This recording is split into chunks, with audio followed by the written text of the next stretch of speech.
appreciate that people are here bright and early, ready to go. We're just going to get some of our fellow participants into the hall, and then we'll get started with some information about logistics and kick off the conference. Recording in progress.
All right, welcome everybody. Come on in and find a seat.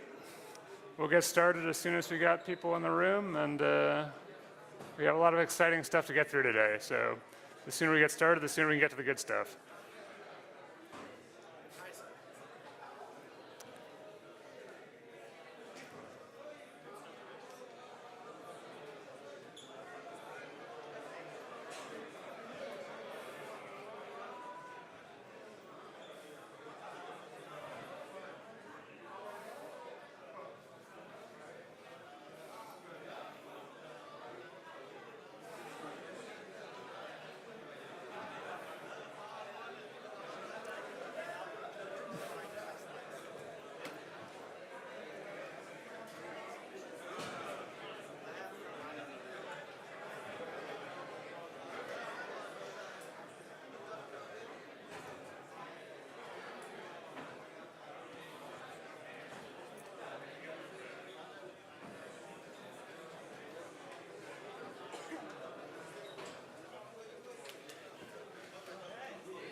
Oh, yeah. Good morning, everyone. Please grab a seat. We're going to start in 2 seconds. Thank you.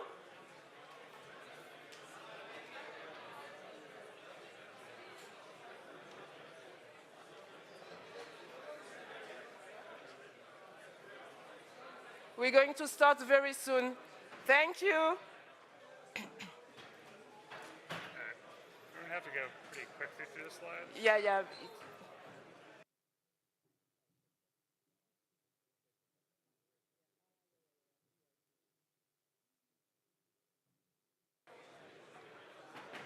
Good morning, everyone.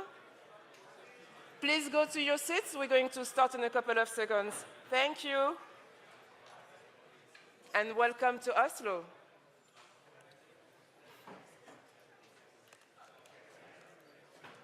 So, how does it work? What are you looking for?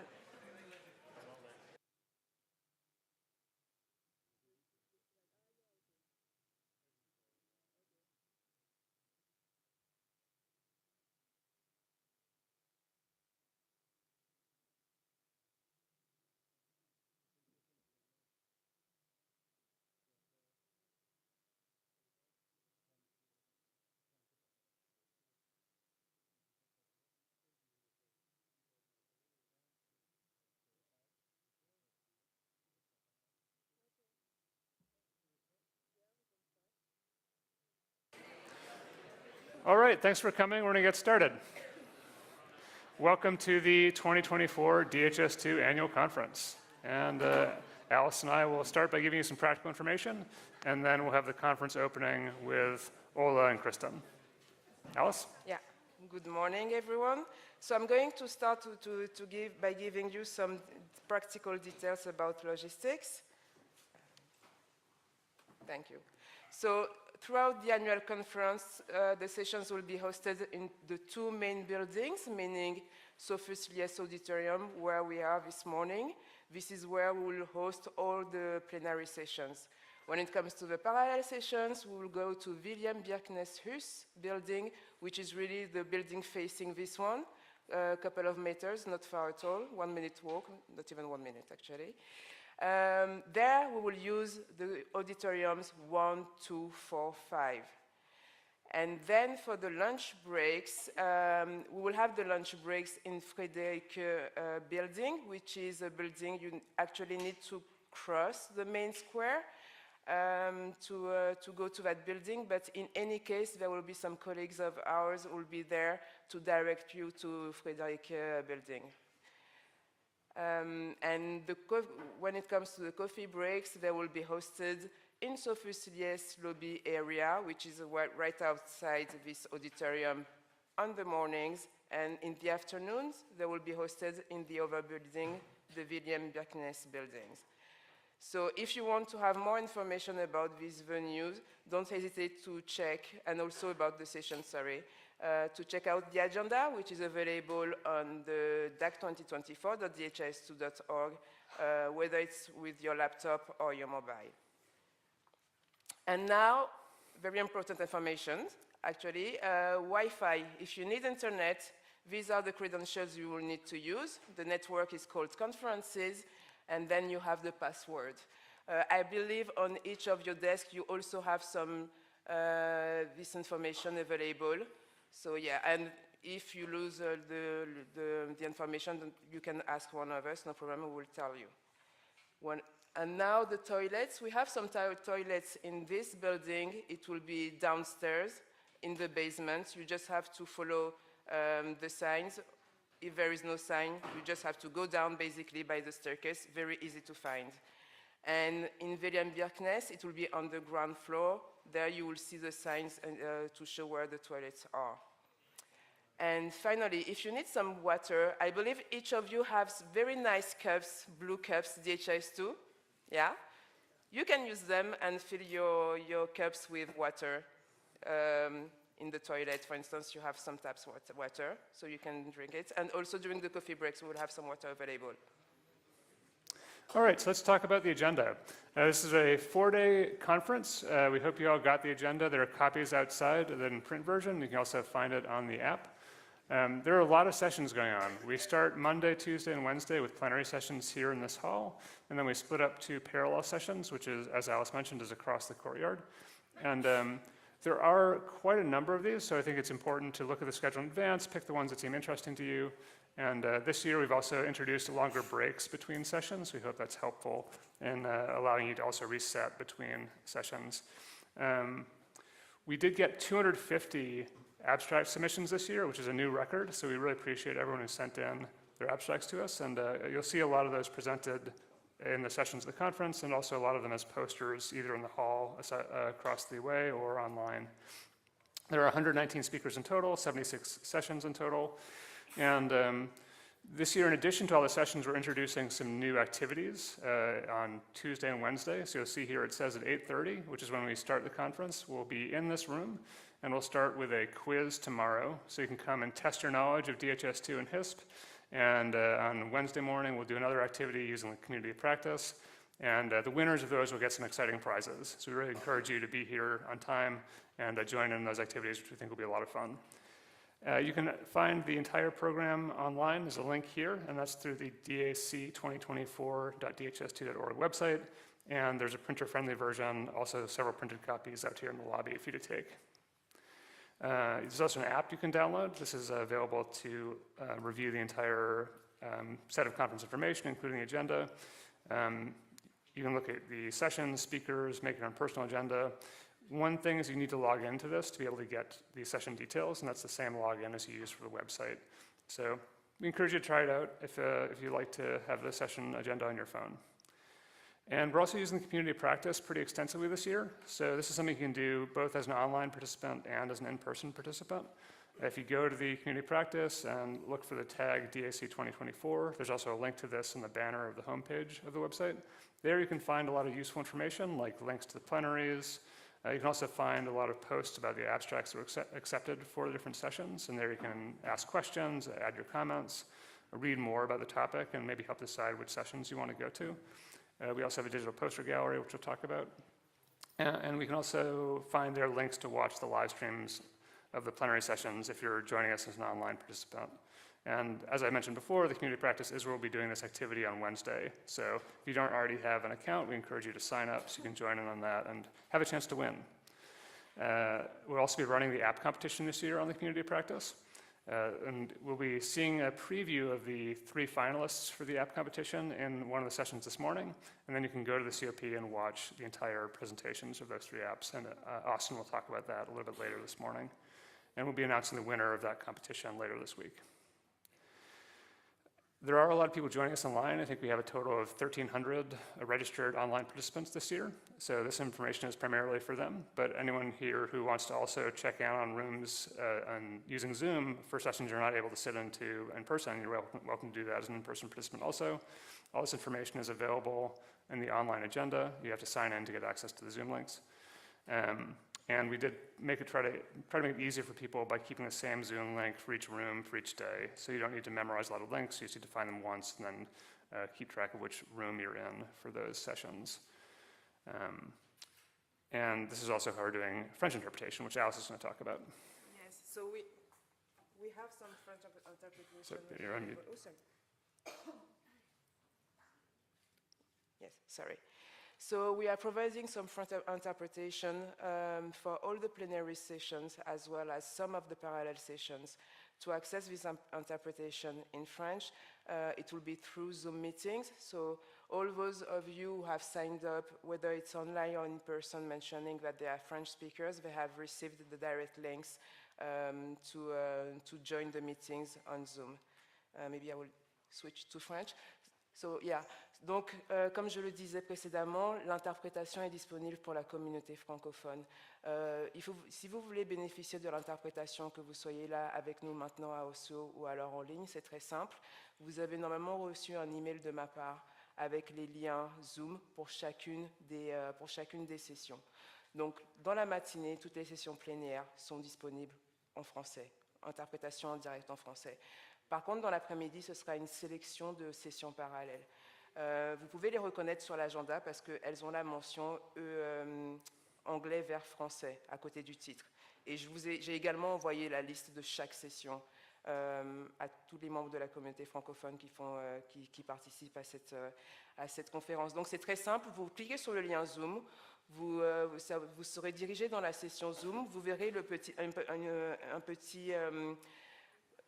un globe, vous cliquez sur le globe et vous sélectionnez français. Et de ce fait, vous serez directement basculé vers la salle française où vous pourrez entendre les interprètes et les présentations en français. Donc voilà, très simple.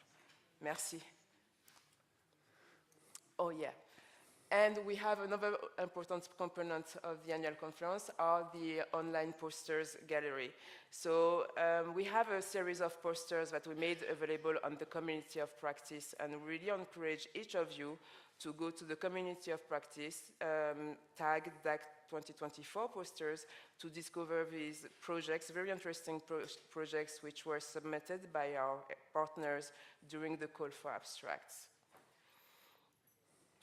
And then we have another activity, also very important, which are the poster presentations. They are slightly similar to what we used to call the use case bazaar, except that for this year, these poster presentations will be happening every day, Monday, Tuesday, Wednesday. Today, it will be from 4 to 6, but Tuesday and Wednesday, it will be from 4 to 5. You will have the opportunity to basically discover 10 very interesting use cases. they differ from day to day, so it's really, really nice. It will be in William Bjerknes building during the networking sessions. You will have the opportunity to just walk from a poster to another, ask questions to the presenters, and discovering more about what they are doing. The list of presentations for every day is available in the agenda on Drifta. So do not hesitate to check out the agenda to see what are the 10 posters of the day, so that you have an idea about what you want to see and where you want to go. And then besides, we also have during the networking sessions, the expert lounges and the tech support. So you will have some topical tables available still in William Bjerknes on specific topics. Same here as well. If you want to see what expert lounge take place every day, please go to the agenda and you have a list of the different tables, expert lounges tables. Plus, in addition, we'll have some group discussions on very specific topics. For instance, on Tuesday, it will be on tracker to aggregate. You will be able to see the venue also in the agenda. It's in one of the auditorium. And then on Wednesday, you will have 3 group discussions on climate data, DHIS2 toolkits, as well as academic paper writing. So do not hesitate to check out once again the agenda to make sure you don't miss one of these sessions. And one more thing, during these networking sessions, we will have some drinks and snacks available. Today it will be from 4 p.m. and from 4 to 6 p.m., as I was saying, in William Bjerknes lobby area. All right, and I'll talk about this part. So while you're all gathering around these social events, which as Alice mentioned has a lot of different parts, there's just sort of networking, we have the experts lounges, we have the posters. Me and my team will also be there to encourage you to come over and talk to us on camera. We're doing short interviews as we've done for each of the past couple years. We just ask one question, which is what does DHIS2 mean to you? And then we just wait for you to say what you want to say. And it's been really fun actually the past few years. We've had some really great interviews from people from all over the world, so we're happy to encourage people to come and talk to us again this year. So just look for me or my colleagues or send us an email at our comms@dhis2.org email address if you want to schedule a time. We're especially interested in ministries of health and other government partners who are here. If you want to sit down with us for a longer interview, we're open to that and we have time throughout the week. And I think this is another one for Alice to talk about. It's an exciting event this week. Yes, so my favorite part. On Thursday, we will celebrate the 30th anniversary of HISP here in the main square. So it will be basically an evening full of speeches, emotional speeches, as well as international selection of food and drinks. So I want to insist on that one to say that, my African friends, we heard you, and this year we will try to meet your requirements. Some vibrant musical performances you can see here. I'm very happy to say that actually Admiral P here is one of the biggest Norwegian reggae, raga, and soul musicians. So we will have the honor to have him for this celebration. And yeah, last one, unpredictable weather. Fingers crossed it will not rain. I cannot promise, I cannot guarantee, so don't forget to bring a raincoat. Maybe useful, actually. Umbrella as well, yeah, definitely. But yeah, inshallah, it will. And then, oh, sorry. Actually, before the celebration, which will start at 4:30, we will have at 4 the traditional group picture. So usually we have it on Monday. This year it will be on Thursday. So make sure to join us. Make sure to be ready at 4 in the square for the group picture. And then, yeah, my DAC 2024 experience. One of the things that we really like during the annual conference is collecting pictures from all of you. So please, as usual, do not hesitate to take pictures, to share your best moments on social media. This year we put together, you have this QR code which is very practical, so the idea, and you can also find it on the tables. The idea is that when you take a picture, you just go on the QR code, scan the QR code, and you will be able to actually upload your pictures to the QR code, to the QR code, if I can say. So yes, don't be shy, please. Take loads of pictures. Do not hesitate to share them on the DHIS2 portal, but also on social media, whether it's Facebook, Twitter, LinkedIn. The only thing that we would like you to do, not to forget, is really use the hashtag DAC2024 so that we can easily find your pictures on social media. And we will try to select the best ones and to show them during the closing ceremony. All right, and this is another special thing we're doing this year, which is we're trying to recognize people, both among the participants, among the team that's responsible for the conference. So we're trying to give out some awards this year on Thursday, in addition to the app competition. And some of this are awards that you can earn by being really engaged in the conference. And this could mean giving your feedback on sessions, sharing your comments with us, posting on social media about the conference, submitting a good photo. So we'll surprise you with what the list of the final awards are on Thursday, but these are some things you can do during this week to help us out and make the conference really the best for everyone this year. And if you have questions, Alice is the person who's really behind this conference, so you can ask her, or you can send an email to this address, oslo2024@dhis2.org, or any person you see wearing one of these blue staff badges will help you out. And with that, I will turn it over to Ola, who will talk more about the people who are here with us. Thanks, Max. Good morning, everyone. I see we still have some people coming in. There's a lot more empty seats on that side, but you can squeeze over there. Let's see. We don't have time to give everyone a chance to introduce themselves, but I'll provide some statistics on who's here. Again, we have a record.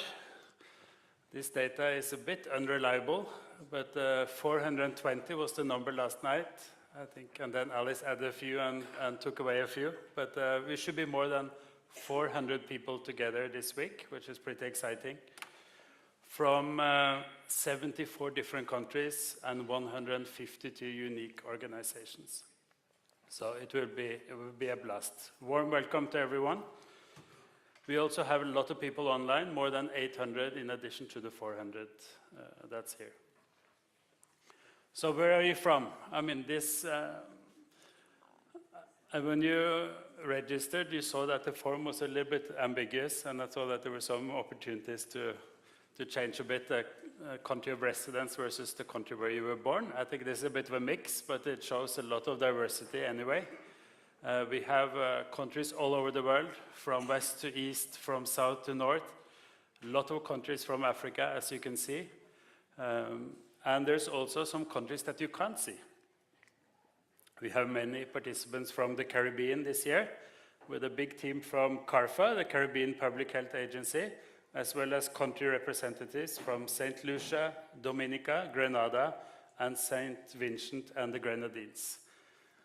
They're up there, but you can't really see them. There's no color on the map. But warm welcome to you, and I think this reflects the great new interest for DHIS2 in the Caribbean. And through the MOU with CARPHA, UIO really looks forward to helping you strengthen support for DHIS2 in the region. Then I also want to give a special mention to the two people traveling from this part. You imagine traveling all the way from this bottom right corner all the way up to Norway there. That's the M-Supply team. Warm welcome to Craig and Danya.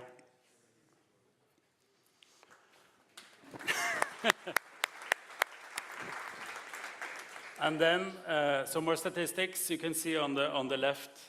These are the country delegations. Of course, we have a big group of Norwegians here, as well as Americans. I think these Americans work all over the world, so they come from many different organizations, including our own. There's also a big team from Ethiopia, 26. So if VFS accepted all those visa applications, there will be a big team from Ethiopia, from the ministry here. Zambia, UK, Mozambique, Spain, Uganda, Malawi. You see, there are many big teams across Africa and Europe coming, also from Pakistan there. And then on the pie chart, you can see that it's a very nice mix of organizations that we work for, both for country governments, NGOs, international organizations, quite a few from academia, also beyond the University of Oslo, and then 51 participants from different private companies as well. So a great mix. Then, of course, special welcome to all the country government representatives. As always, many ministries of health are here. We also have Ministry of Education, and new this year also National Met Services, reflecting the new work on climate and health. And of course, this is what this conference is all about, countries sharing experiences with DHIS2 and their implementations. So let's take some extra time and introduce these teams. I'll call the countries one by one, and then you can stand up and wave, and we'll clap for you. I can't promise that all these got their visas, and I saw there were some badges still outside, so, but let's see. Let's start with the team from Angola. Anyone from Angola here? In the back? Welcome. They just arrived, yeah. Do we have a team from Bangladesh? Minister of Health, Bangladesh. Are you in the room? Not yet? Okay. Chad? Yes, welcome.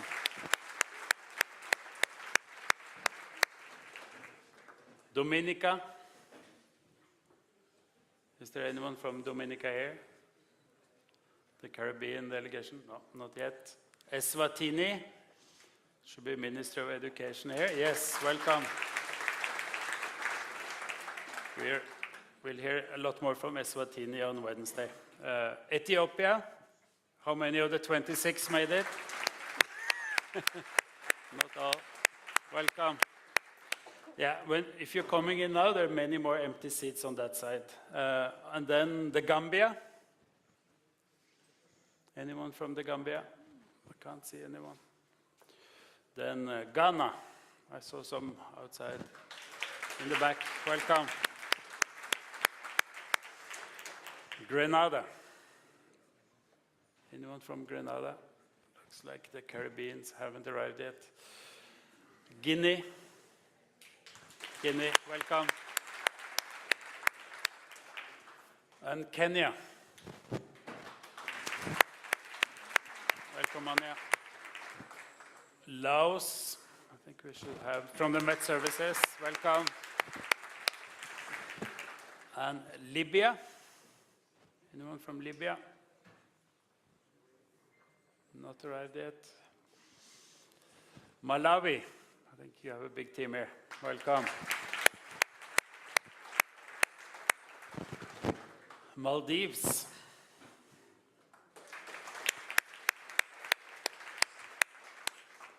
Mozambique. Anyone from Mozambique? There, big team. Warm welcome. And then Nigeria. That was also a big delegation.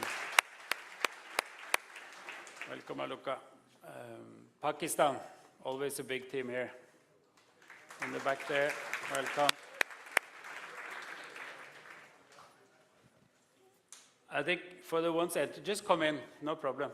There are a lot of seats on this side. You can walk down here and up on that side, I think easier. Then see, Paraguay. Anyone from Paraguay? No. Rwanda. Rwanda is there. Welcome. Saint Lucia. Yes. Welcome. Saint Vincent and the Grenadines. Are they here? Not yet. Senegal. Welcome. Somalia. Yes. Please stand up. South Sudan. Yes, welcome. We'll hear more from the South Sudan Minister of Health tomorrow morning. Sri Lanka. Welcome. Tanzania. Yes, welcome. And Togo. Welcome. Trinidad and Tobago, so that we can include the CARFA team. Welcome. And Uganda.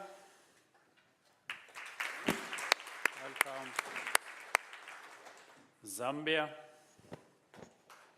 In the back there. And Zimbabwe. Welcome. Great, and I hope the ones that were not here will arrive later in the day. Okay, and then if we remove all the country government teams and also the HISP groups, these are the biggest organizations or delegations from organizations this year. So you can see FHI 360 has a very big team here. Can you all stand up? FHI 360 from all over the world. Welcome. And then I did merge all the country offices, regional and global teams here. So this is for WHO from all over the world. Welcome to you.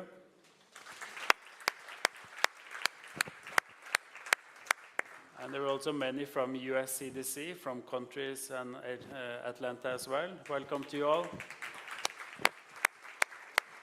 And a big team from PATH and Digital Square. Welcome.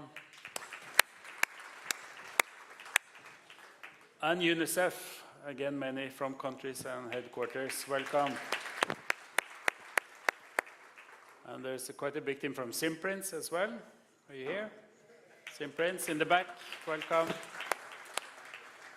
And then CARFA, the Caribbean Public Health Agency. Have you arrived now? Yes, in the back there. Welcome. And Doctors Without Borders, MSF, also has many different organizations here. Welcome to you all. Mercy Corps from Pakistan. Are you here? Not yet. And then BO Systems. Welcome. Welcome, Busoye. Welcome. And Chai. Welcome. And there's quite a big team from Pokhara University in Nepal. Are you here? Yes, welcome. And then Zimtech from Zimbabwe. Are you here? Yes, welcome. Samaritan's Purse. Yes, welcome, welcome. And ICF. Warm welcome. And Apps Associates. Okay, we do you say it next. Apps. Anyone from Apps? Welcome. And USAID. I think this is also a mix of countries and headquarters. Welcome. Great. And then we have more than 20 HISP groups here. So let's all stand up, all the HISP groups in the room. Warm welcome to you all.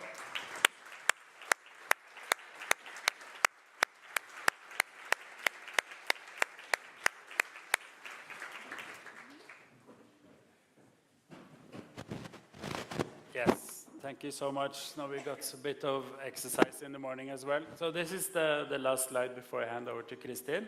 So if you want to know more about the participants, you can browse the director of attendees here. You all have, and you can also add your own profile, your photo, etc. And then, of course, take the opportunity in all the coffee breaks, lunch, etc., and network. There will be a lot of opportunities to socialize during the week. So warm welcome to all of you, and I hand it over to the director of the HISP Center, Kristin Brå. Thank you so much.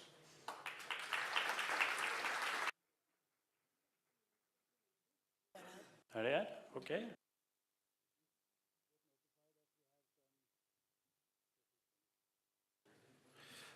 So we got some new data entry and we have to run analytics. And now we have also Minister of Health Burundi in the room. Are you here? Burundi, bienvenue. Thank you.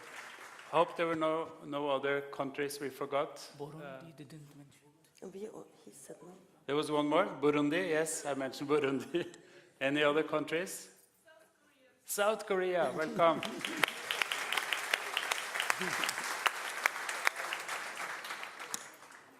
Great to see you all here. Okay. Yeah. DRC also? You forgot DRC, Minister of Health, DRC, welcome. Are there more people that we've forgotten? Expertise France, yes. There were 152 organizations, so we only listed the biggest ones, but you're all very welcome to Oslo this week. Thank you. Senegal was on the list, I think. Yeah, Senegal was there. Okay. We can clap. I feel that this sound is very loud. Am I very loud? Okay. Conference, it's not showing, but maybe it will.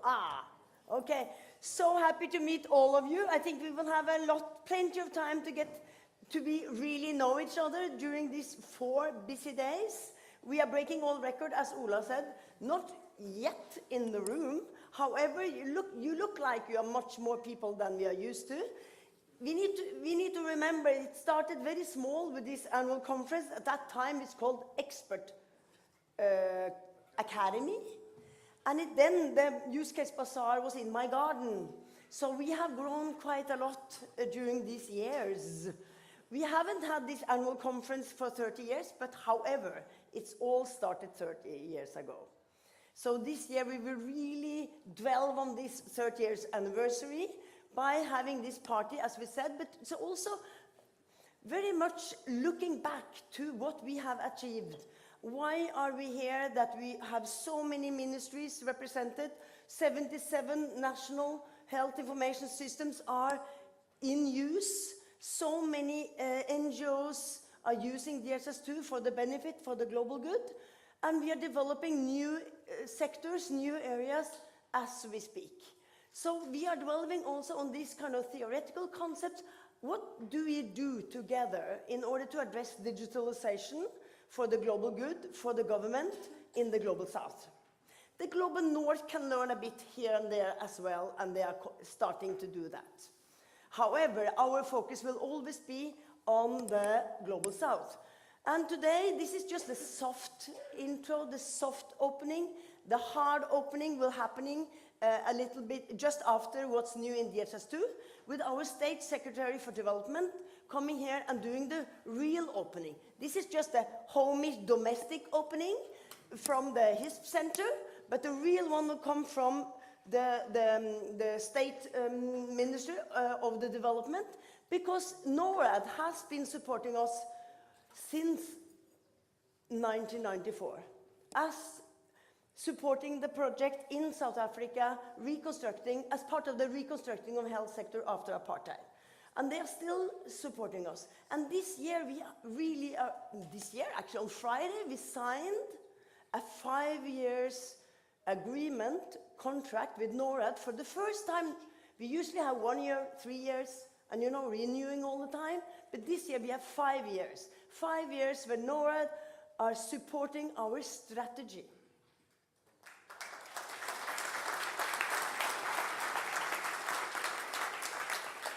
So not to overlook the other investors of the platform as DHIS2 and the HISP network has grown to be, but NORAD has been very, very instrumental and important to us because they are always trusting the good work in countries, are the flexible funds wherever we need capacity building. And we all know it's all about people, even though you all are eager to hear the next sessions, which is what's new in DHIS2. However, it's all about the people who are represented in all these countries that we have mentioned, supported by all these HISP groups. It's all about the capacity we are able to bring to the table in the government and in the countries. And that is where the NORAD, but also the University of Oslo, who are hosting us as a center. And you know that we are a center now, not kind of a deep down a section inside the Department of Informatics, but we are a center that are growing and also getting a lot of attention now also in Norway. However, we are always looking for new opportunities. Last year we talked a lot about education, but this year we also talk about the new grant we got. We talked about it last year, but it happened this year. We have gotten into a new area, which is called, where we are looking for how can we enable countries with data to be prepared for climate change. What are the climate-sensitive diseases that can improve their decision-making in order to be prepared, predict, or even just understand the impact of climate change on diseases. So that grant, we got announcement during the COP28 in December, however, from Wellcome Trust. However, the grant was only coming in 1st of March, and we have worked very hard since then. Because what is DHIS2 about? It's about, okay, we have also, the HISP network is growing.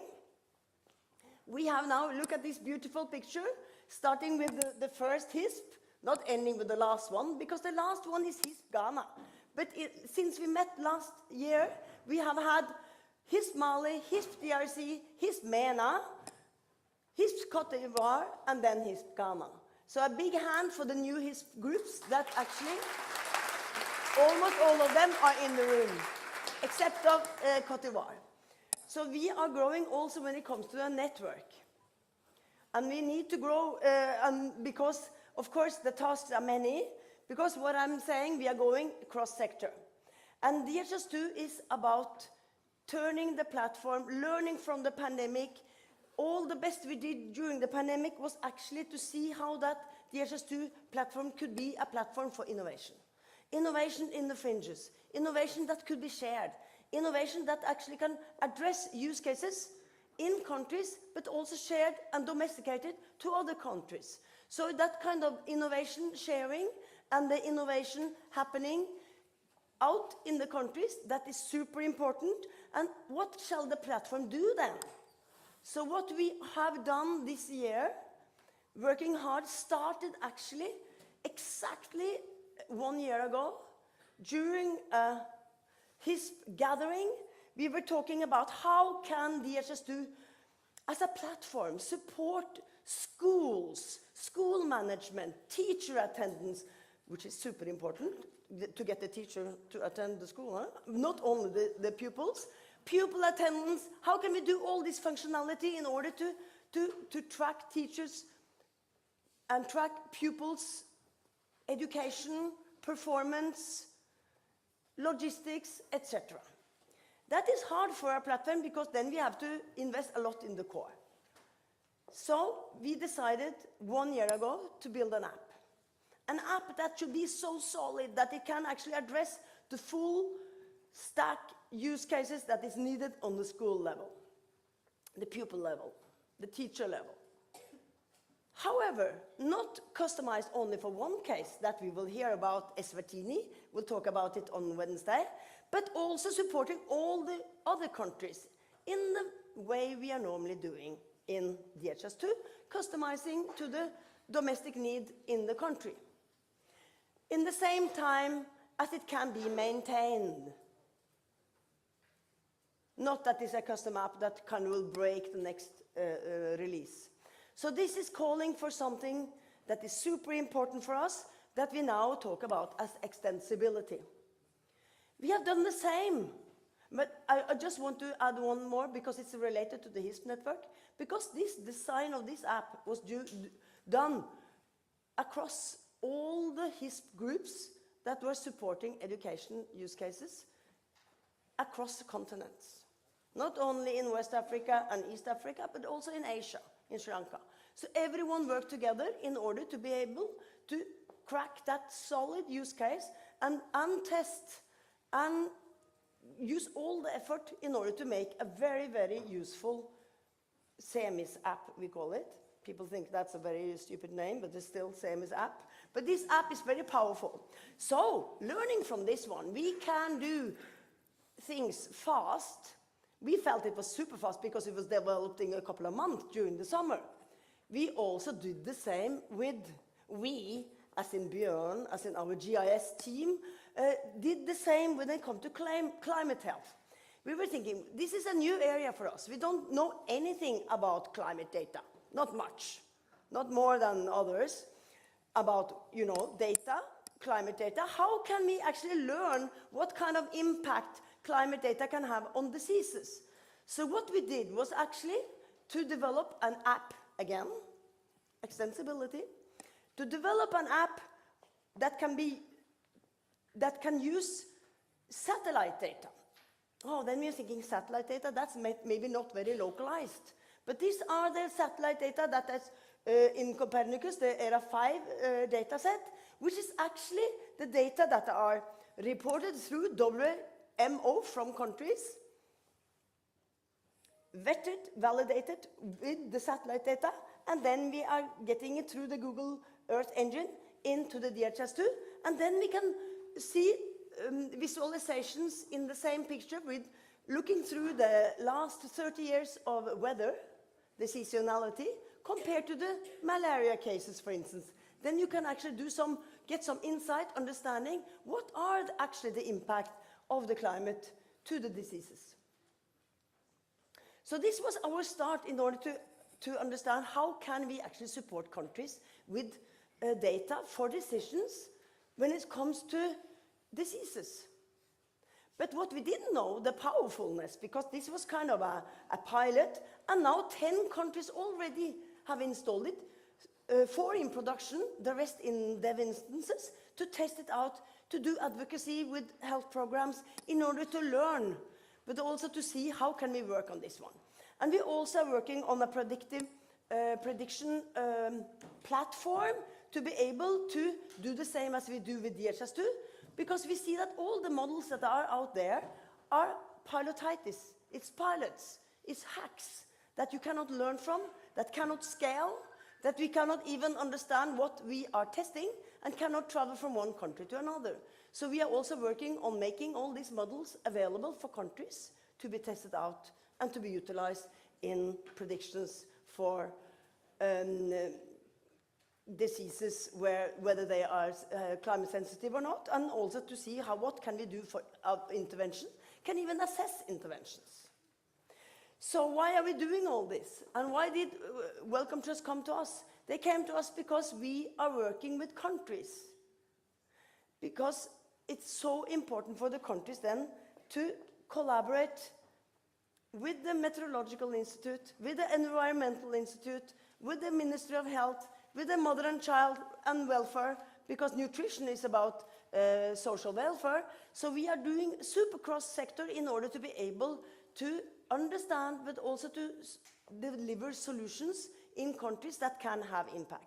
So we as a community, we are always moving to the not leaving anyone behind, because it's all about strong health systems.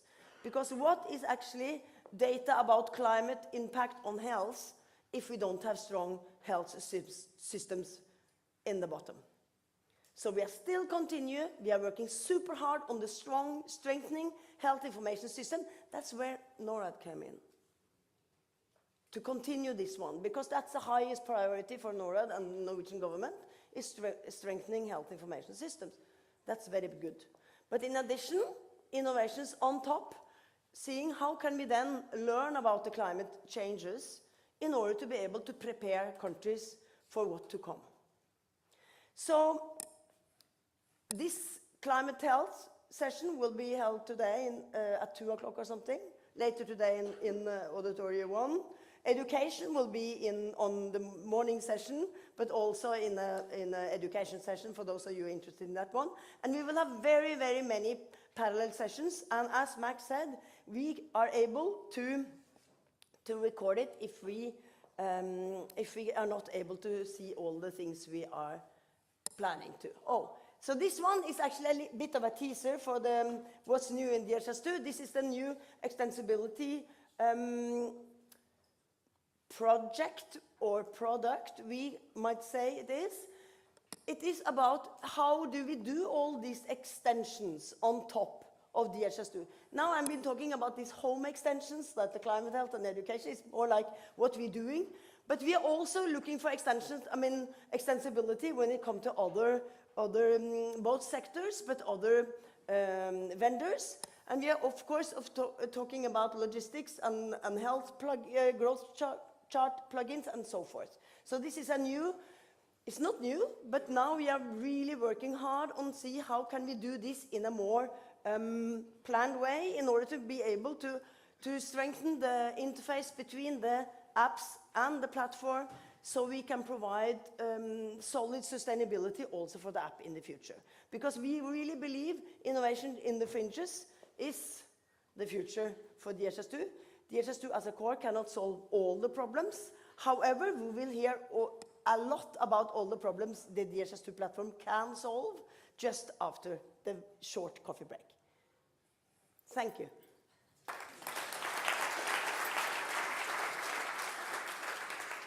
Since we have a very, very heavy program, so please be back here. It's a coffee and bio break. What's the time now? Let's start 10 to 10. 20 minutes. 10 to 10? Back here 10 to 10, then so we are having enough time to hear about what's new in DHIS2.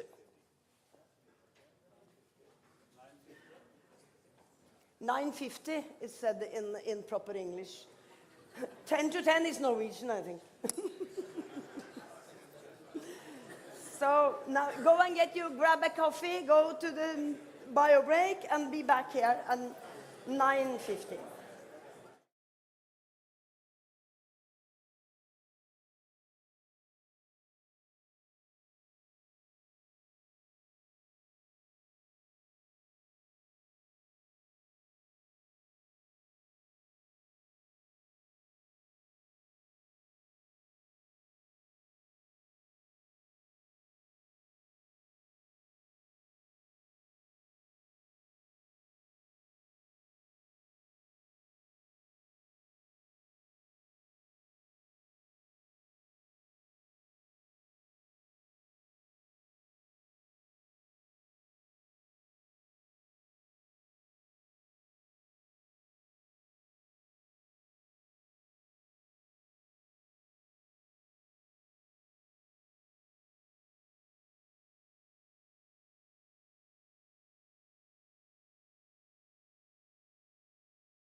All right, for those of you who are coming in, it'd be great if you could take your seats so we can get the next session started.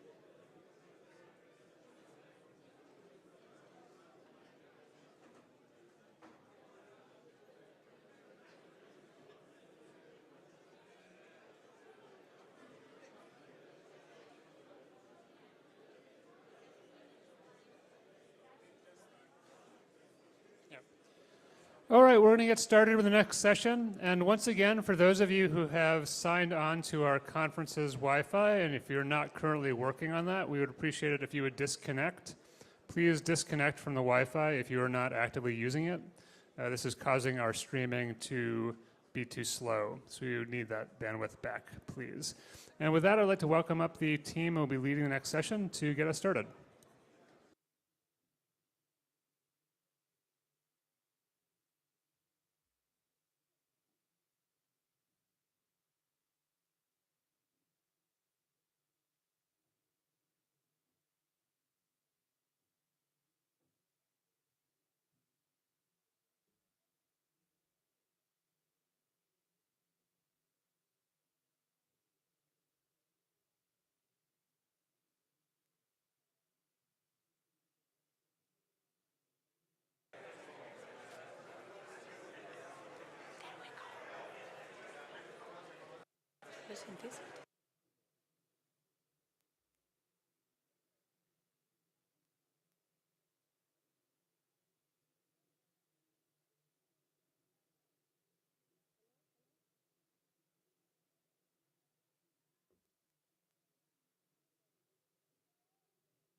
Hello?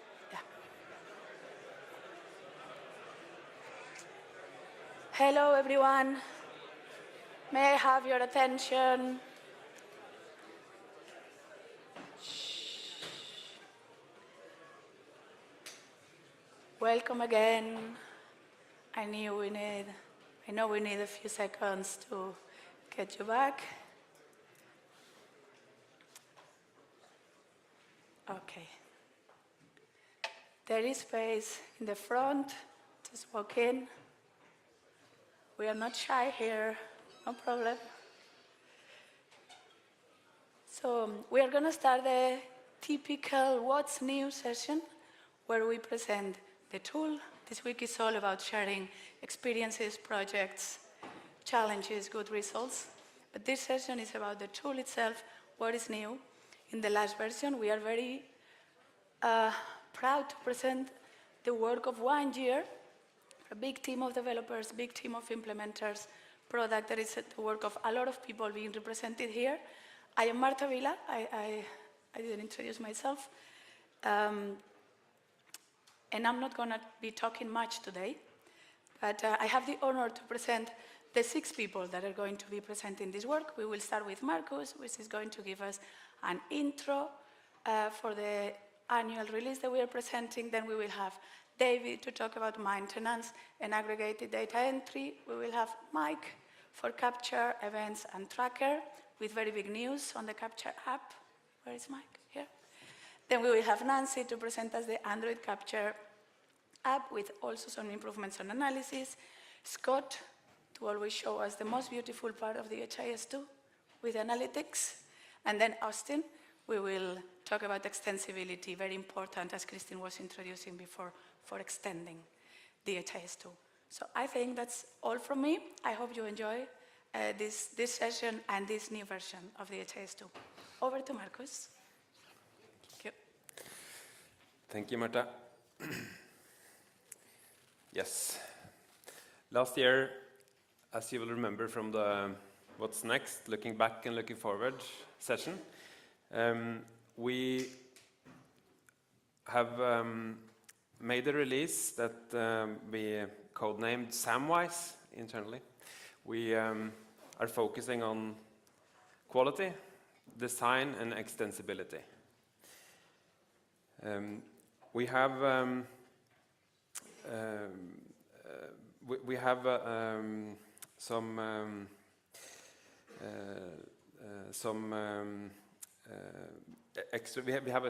an extra session on extensibility at the very end. We also have extensibility in our DNA, and we are thinking about extensibility always in our APIs and in our communities and in the way we work. We will see how design and quality has made its way into the features that the product managers are going to show us in a short while when they demo the nice new things that we are releasing in 241. But first and foremost, we want 241 to be a release to depend on for a while. We want this to be a release that you guys will remember and many of you will upgrade to and stay on for a while. One of the reasons for this is that we did slow down the release, major release cadence a bit this time. We had a 1-year release. This was partially realizing that it is not easy to stay on top of the latest release when you have a new release every 6 months. There is not that many of you that will upgrade every 6 months anyway. But we also want to emphasize, this is the slide from last year's What's Next, and it very well illustrates the reality we ended up with. We want to emphasize how we are releasing much more than once a year. We are actually releasing the patch releases every 6 weeks approximately. And then on top of that, we have tens, if not hundreds, of releases of the apps where we are pushing out new functionality. We are giving you guys updates that will allow you to get the latest features you need or try them. Even if you don't upgrade the core version, you might be able to run an app upgrade and see the changes that you're waiting for much quicker than we ever were able to provide.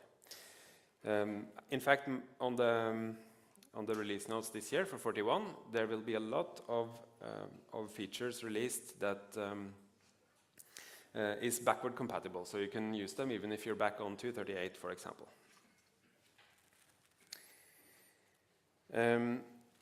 As we give you a new release, the things you see might be something that looks a little bit like this. You will see the screenshots, you will see the features, and we will soon get to see the product managers demo some of the features. But in this release, we have also allowed ourselves to do much more that is not that visible, that is not that easy to put on the web page and show you guys. So I want to dive a little bit into that. DHIS2 has been around for a very long time, and making sure that we can don't paint ourselves into a corner or build something that's not maintainable and usable is more and more important. We intend to stay around for a long time longer, and under the Samwise umbrella we have been able to give the engineering teams a little bit more freedom to build and fix and clean up some things that we hope will help a lot down the line. So let's take a look behind the facade of the screenshot here, and that's this is how it looks, or can look.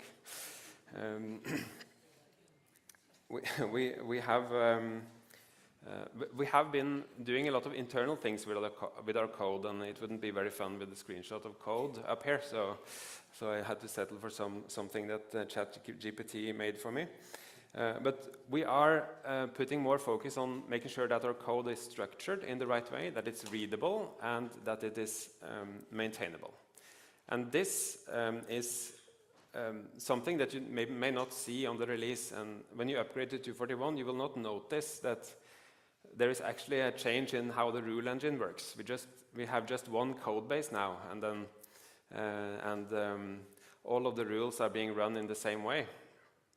But we hope that down the line it will be a very good value when the bugs that's in the category of my rule doesn't work the same on Android and web is reduced or completely eliminated, hopefully. Yeah.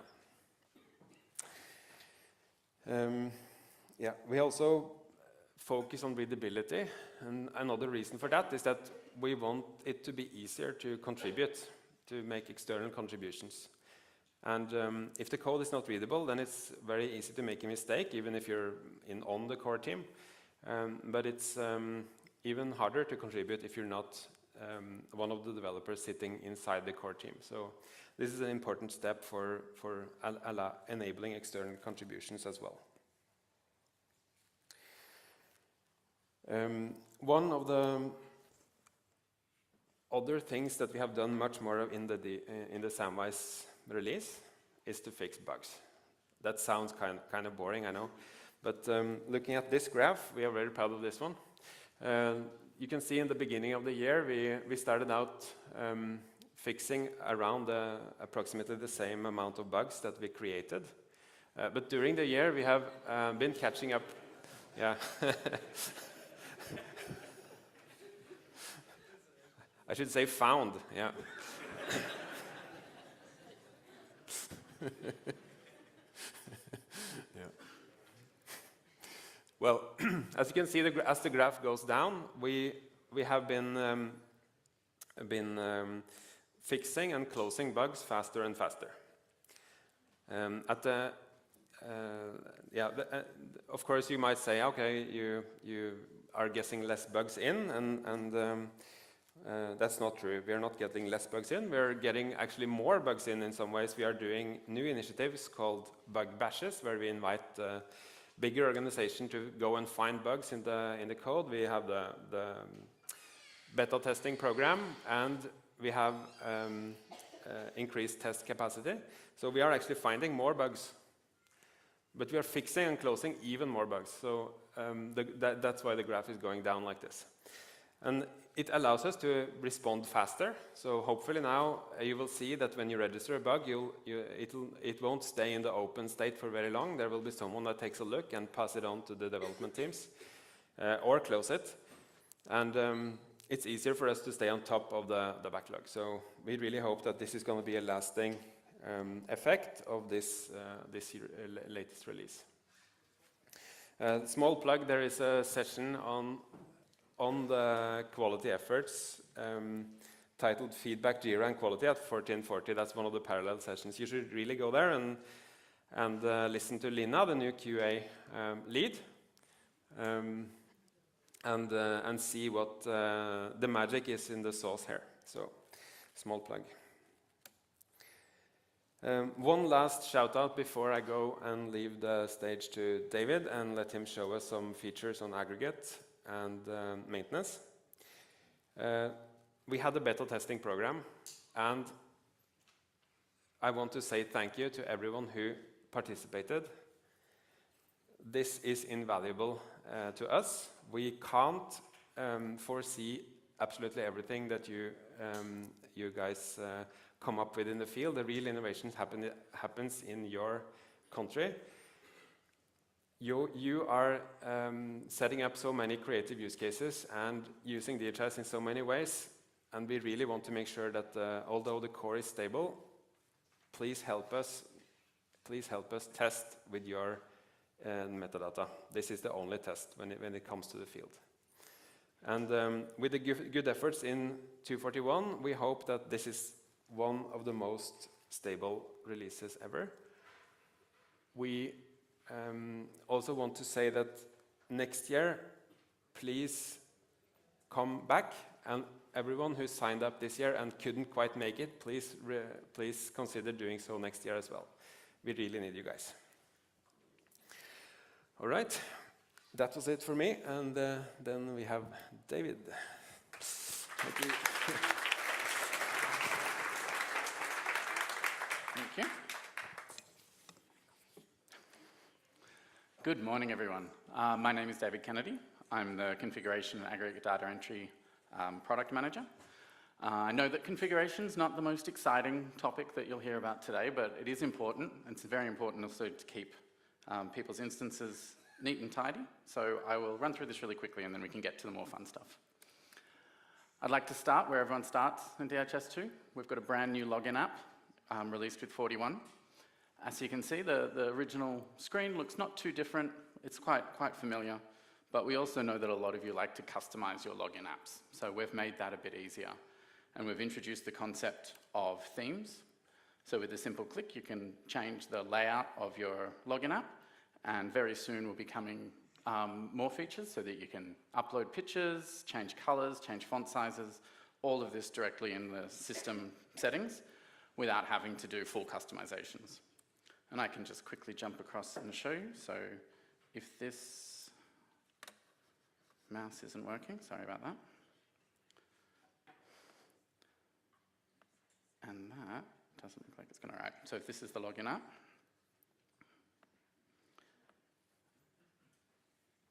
and we were to come to the system settings,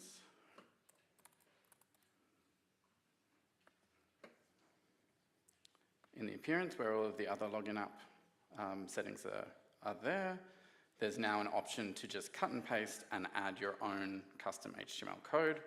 So if I switch that over, come back to the login app and refresh,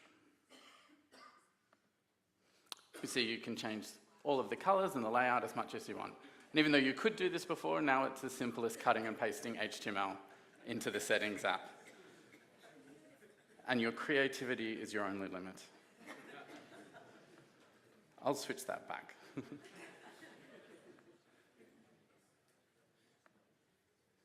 All right. Okay, come back to the presentation. And next, I'd like to introduce a couple of new features that will be repeated over the different products. So these are things that are introduced in 41, but touch a lot of the different product groups. So we now have multi-select option sets for individual data and custom icons. So I'm just going to have I'll just show you a couple of screenshots of how they are implemented in the maintenance app. So we now have a new value type for option set. So you can see here the text with multiple values as opposed to just text. So in this example, you can see you can get rid of having a slash option, nurse/midwife, because you can also just select midwife and nurse as both relevant where used. And just quickly, you can see in the maintenance app, if you add that option set to a data element, the value type will change as well to multiple values. And we'll see how that flows through the system and comes into the data collection and also the analytics as the presentations go on. Similar with custom icons, we now have the option in maintenance to load, manage, and update custom icons, and we'll see how they pop up later on in the presentations. Still on the maintenance app and option sets, we've added this new feature to search through options in the maintenance app. So when you have a lot of options, there's pages and pages. We've heard frequently that this is difficult to manage. So now you can go into the maintenance app, search through, and locate what you're looking for much, much quicker. All right, moving on to data integrity. Again, very, very important and sometimes overlooked part of it is managing metadata in big instances that can get a little bit unwieldy over time. We've done a complete overhaul of the metadata integrity UI. So when you run all of these checks that tell you information about what might be errors in your metadata, this now lets you run each test individually. So you can test and rerun rather than running all of them all at once. And you can also click through. You get much more detailed information and recommendations about each of these errors, so you get direct feedback. And one of the best things I like about this is you then get a click through on the errors to go directly into the maintenance app where that error is there, so you can go in and find out more information, correct it if you can, and then come back to these data integrity checks. So again, it's just another way that we're giving people new tools to make sure that the metadata stays neat and up to date. Another, sometimes painful for some, but maybe overlooked for a lot of people, is scheduling jobs. We now have introduced queues to the Scheduler UI app. So if you've ever had to run an analytics table app and wait for it to finish before running something else, or try to guess the time and schedule it when it will have finished, you don't have to do that anymore. You can go in and create a queue, so you can set one job to finish first before the next job will kick off. So this takes the guesswork out of it, or the waiting times for running those long jobs. All right, and then this is a big one. I'm very, very, very happy to introduce the whole new maintenance app in 41. So we're releasing in 41 as a preview, and the elements that you see highlighted in red here are the ones that are available now, the data elements. But it is on continuous release, and so we'll be bringing out more modules over this year before 42, so keep your eye out. But as Marcus introduced at the start, this is really about going back to the code, making sure the foundation is strong so that we can update this app a lot more quickly, we can be more responsive to changes, and make sure that the whole app supports everybody's needs more quickly. So you can see the data entry forms for creating data elements is all refreshed. There's a lot more information, they're a lot neater, there's more options for presenting it, a lot more modernized. But it's not just a like-for-like replacement. We have also added some often requested and good new features. So you can filter your data elements by data set now as an option for filtering. And you can also update sharing in bulk. So you can filter by data set, create your filters, select all of the data elements and update the sharing at once. So I'll just open up the maintenance app and we can have a look at that.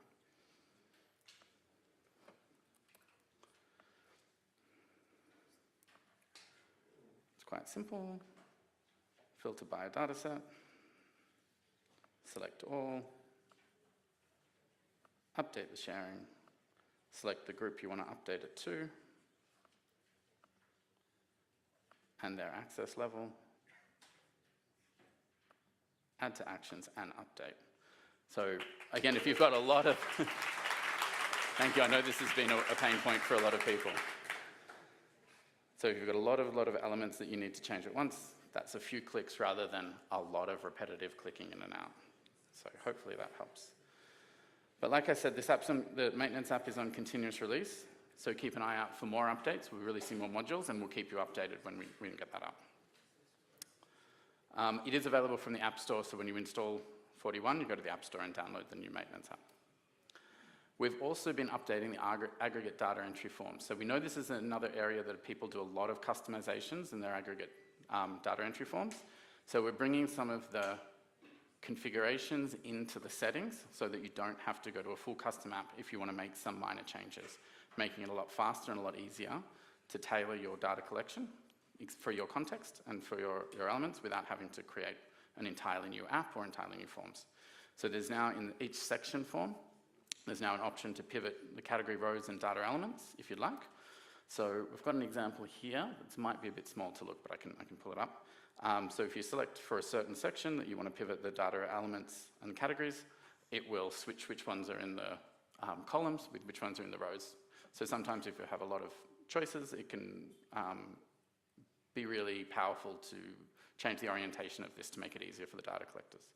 And I know a lot of people do this custom, but now you can do it straight out of the configuration.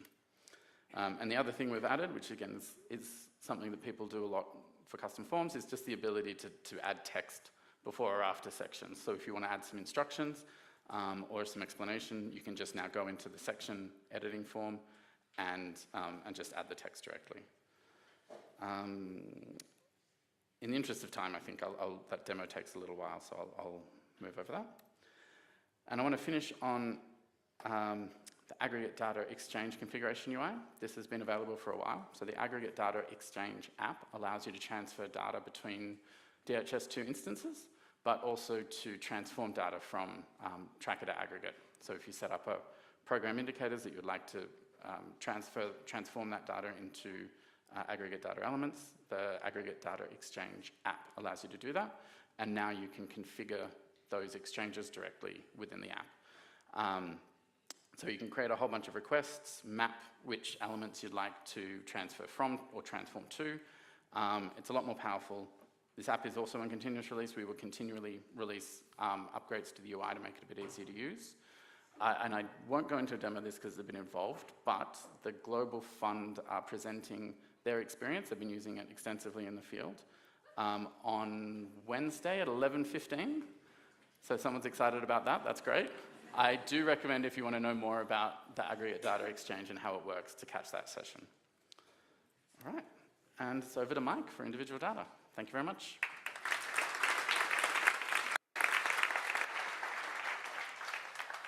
Hey, thank you.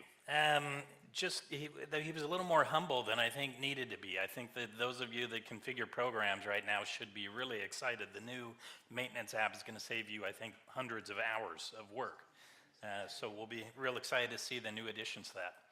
So I'm the product manager for Tracker. Really at this point, it's all individual data, Tracker and events. They've both been combined into the Capture app, and that is our big announcement for 41. Is at this point, the Capture app now can do everything that the old Tracker Capture app did, plus more. And we really want to, yes, we're very excited about that. We're excited about that for a number of reasons. I mean, of course, there's the very boring maintainability side of it, but actually what it gives you all is the ability to have this app on continuous release. It's really important with individual data to stay on top of upgrades, because that's also where you get security fixes. That's where you're going to get new functionality, many highly requested things, and the Capture app being on continuous release allows us to continue to add that kind of functionality throughout the year and allow you to take advantage of it more quickly. We also did a lot of work behind the scenes to harmonize the API to make it make a lot more sense. So there are quite a few changes to that you really want to be familiar with if you're using the API for your apps or for some of your processes. We've got updated guidance and documentation around this. I'm going to walk you through some of the things that are in the Capture app that aren't in the old Tracker Capture that will hopefully motivate you to make the switch. But did want to point out very importantly that the Tracker old API endpoint is being retired. So it's bundled now in 41, but won't be in the next big release. So it really is a year of trying to make the switch, switching over the way that you're using the API and taking advantage of those endpoints. We're always very happy to be in close contact with you as you're going through this and you're finding anything that you have a challenge. We can provide some support and guidance. So again, I won't go into all of this text, but just want to say there's kind of some big areas within the Capture app that are significant new functionality that may motivate you to take advantage of the Capture app.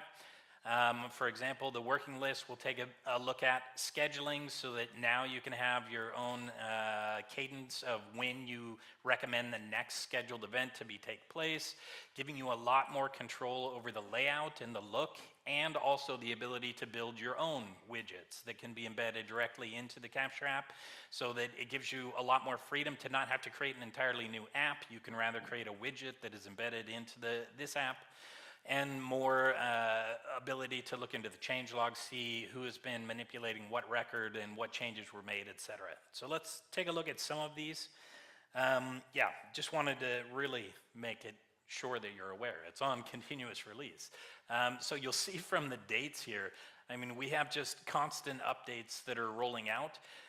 Many of them are not going to be any kind of significant or breaking change for you. They're going to be small updates. We are going to be having more information available with the release, the continuous release, so that you know what is actually in there and what you're going to get out of it, especially because we know that training users is really the most significant expense and challenge for upgrades. We want to make sure that the changes that we introduce aren't something that are going to really confuse anybody.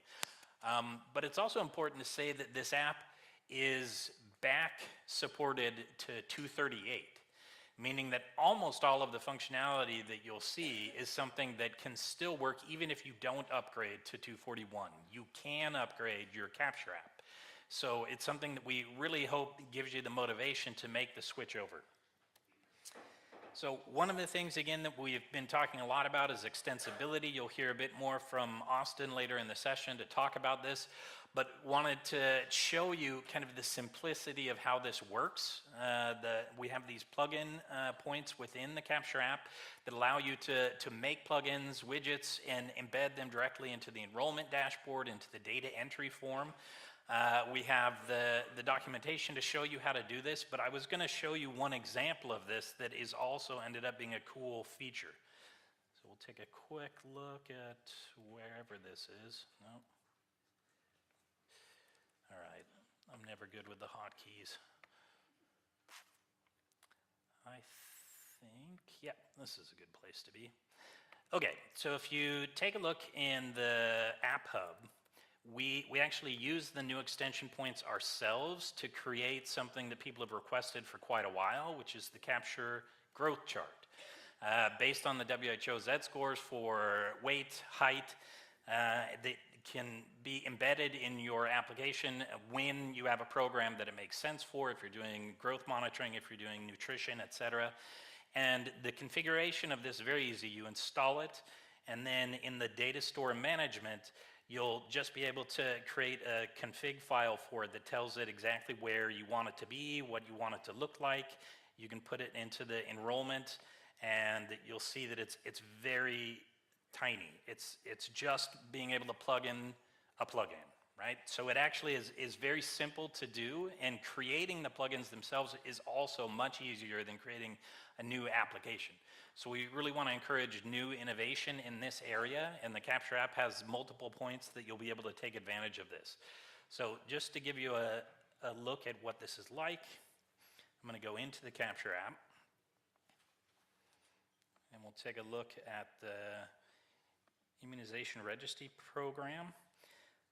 So if I go into an individual here, so we have embedded the growth chart here in the enrollment dashboard, so you can see all of the events that are a part of the immunization registry, where they are capturing some birth details, they're providing the immunizations over time, and they're doing some growth monitoring, and then it will be displayed here in the chart. You can switch between the charts based on the sex. You have the length, height for age, the weight for age, and these are all the parameters that are based on the WHO Z-scores. Those can also be changed if your country has its own growth values that it wants to see mapped. Those are things that can be changed in that same application. You don't need to make your new widget. You can just do it based on the guidance that we have provided, which is fairly straightforward.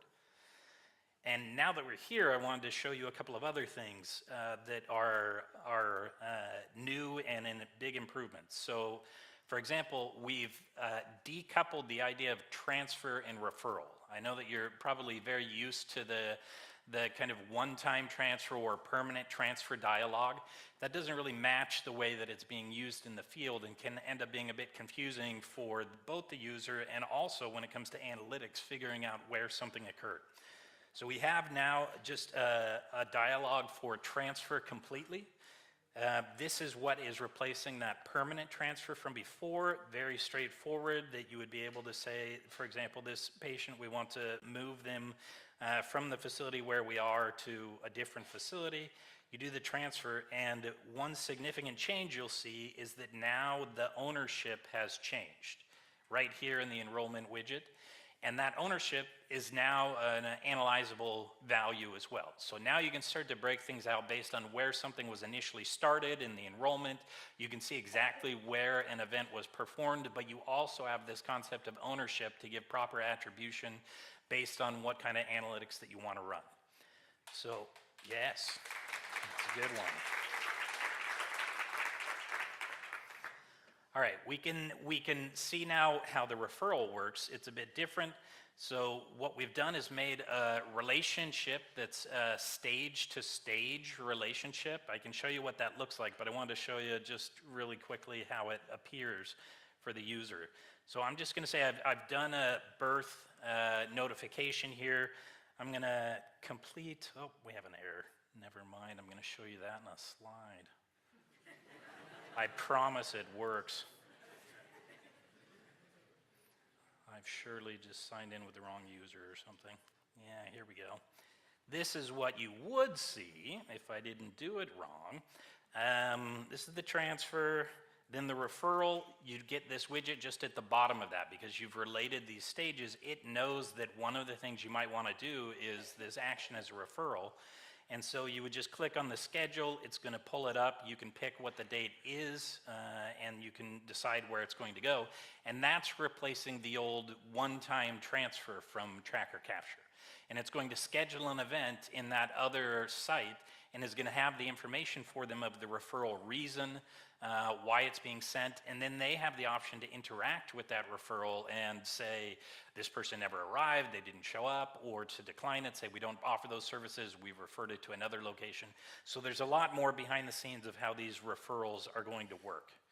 All right, I'm going to go back and see if I can not screw up the next thing. So, for example, I'm going to back out of this person. Let's say we have a relationship. Okay, this is an off-requested feature. We now have inheritable attributes, and what that means for you is that the attributes that you have already entered for this tracked entity, their first name, their last name, their location, their phone number, all of these things can be marked as inheritable so that when you go to do something like, for example, you're going to add them, you suspect this child in the immunization program has an adverse event, so you want to be able to create this relationship, and you'll pull it up and automatically it will pre-populate because of these attributes are inheritable, so you save a lot of time with your data entry, you don't have to do this twice, and it carries over when you create that new relationship or the new tracked entity. You'll see here, just briefly, the custom icons are appearing. So this is not one of the standard DHIS2 icons, but a custom icon. And I'm going to back out of this now, and I'm going to show you a bit of the working lists.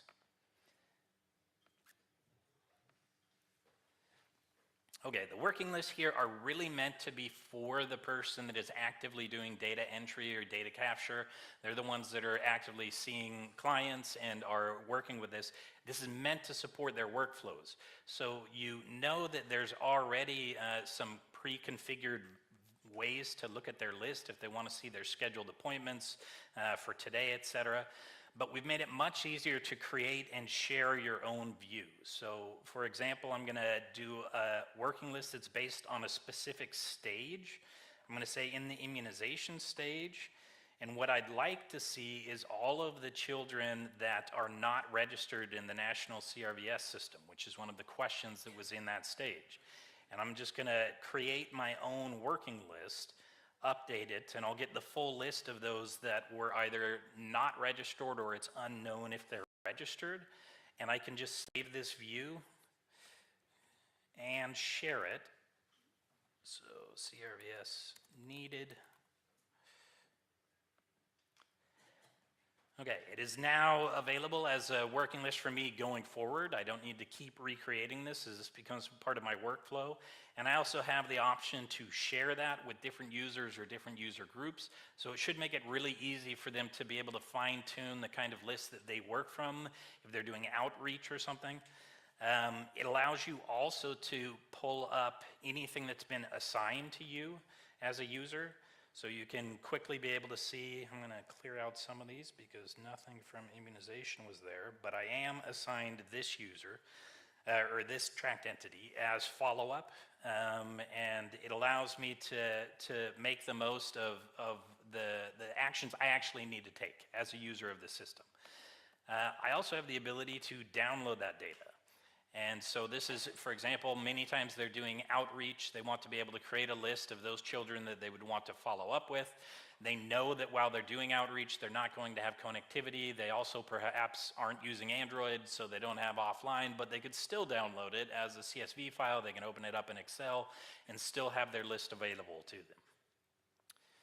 All right, I'm going to go to just another couple of things, and then we'll wrap it up. Oh yeah, just wanted to show you quickly what the new change log looks like. So on anything in the data entry area is going to be tagged by user, by date, and will give you the exact change that occurred. It's a much cleaner, nicer interface. It's a lot easier for someone to navigate. And I think with that, maybe I'll wrap it up in the interest of time. So, please update to the Capture app. We do have a session later in the week that is focused on transitioning from Tracker Capture to Capture, also to the new data entry app, also looking at the new maintenance app. So there are a number of things that you will learn about how to make the kind of switch for your instance. And we also will have a couple of sessions that are focused on the use of the Capture app and large-scale kind of use of doing any individual level tracking. So please join us for those sessions. And with that, I will turn it over to Nancy, who's going to talk to us about Android.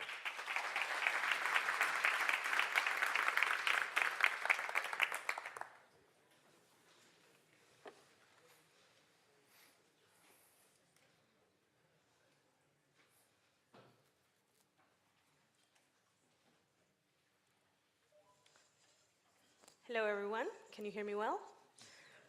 My name is Nancy Espinosa. I'm part of the DHIS2 Android Capture app team.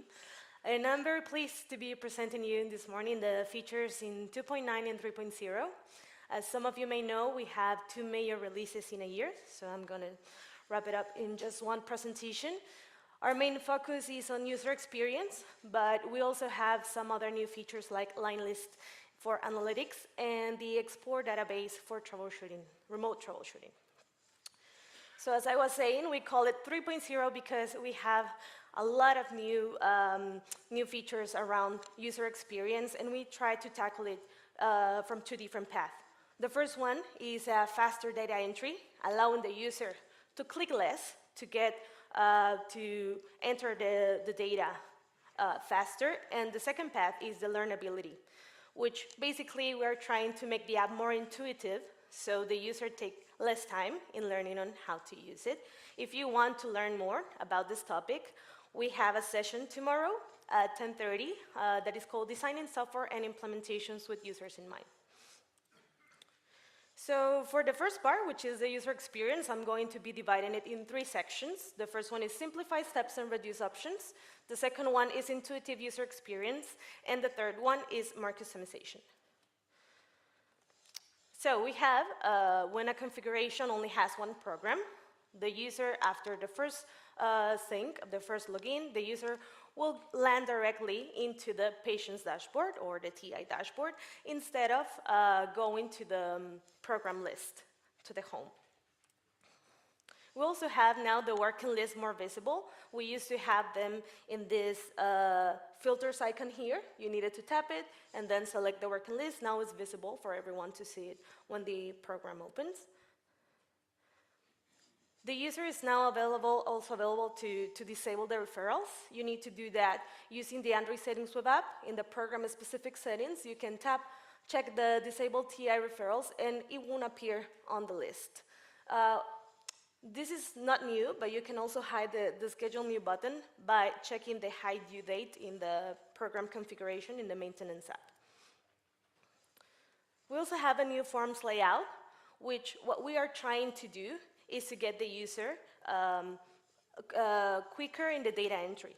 Before, we used to have 2 different screens, the event details, which is the metadata configuration, the report day organization unit, category combination if configured. But now we have it all in one screen, which is the first section will be the details of that event, and then we'll have the data elements or the rest of the fields. And related to that, we have also the possibility to flatten the sections. What I mean by that, when you have an event that has multiple sections, we used to have it collapse with the next button, and when you click that next button, then it will open the next section. But in this case, if you don't want that, if you want the user to be faster, then you can remove that, and the user can scroll up and down to see the different values. So I'm going to show you that in my phone. As you can see, when I open the app, the first screen I see is the patient's list. Sorry, I said before dashboard, but it's the patient's list. Or the search screen, in case you don't have configured the patient's list screen. And the first thing I see are the working list, and I can scroll just to see all the available. I cannot see Mike's because he didn't share it with us, but if he has, then I will be able to see that. Then When I open any patient or any TI, I land into the TI's dashboard. If I tap on the plus icon, you can see that I only have two different options, the schedule new and the add new. I don't have the referrals because I previously disabled it using the Android settings web app. If I open the form, I can open the event or I can open the registration. So if I open it, I will see the first section is the one with the details, and then if I scroll down, you see I flatten also the section, so I don't have the next button. I just scroll down and I can see the rest of the fields. Okay, for the second part, we have the intuitive user experience. So we now supported the TI header. What is a TI header? Is basically just a title that we give to a TI, to a patient, to a person, whatever we are tracking. And it's a program indicator that you can configure using different attributes in the program with fixed text or whatever label you need to create that specific title. So it will be easier for the user to find the TI that they are looking for. We also have redesigned the cards, and we tried to move from the multiple icons to have more text in a colorful way. We also have icons, but we try to emphasize it with words. And we have some examples there in the screen, like mark for follow-up or event completed, the view only, which is information for the user to make an action or just to know what is going on with the TI. We also have a new search layout. We used to have it, I think we have the screen here. We have here the 2.8. As you can see, the button only says search. Now we have a search for the particular TI that we are tracking. Then if configured, then you will have the add new person there. Here's also another comparison.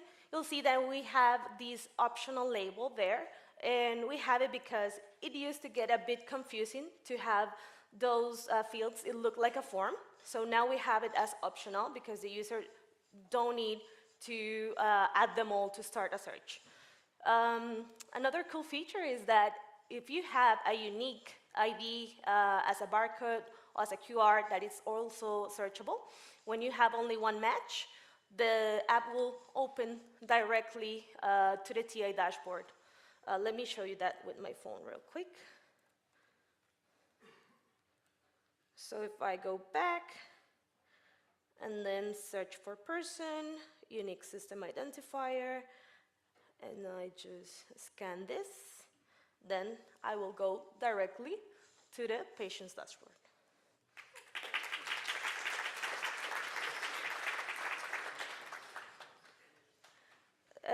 Okay, there's also a new redesign of the TI dashboard.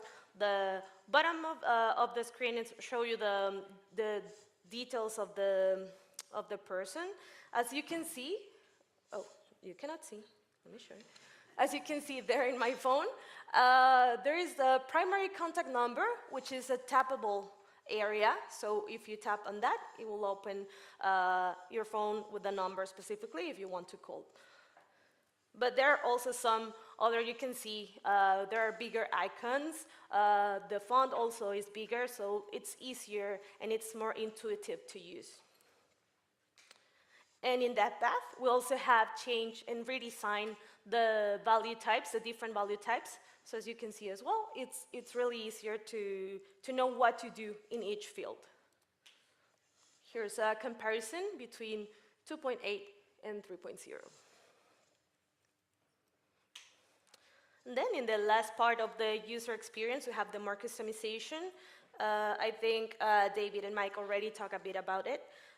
We have some custom icons that you can use in program stages, programs, and also in options in a data element.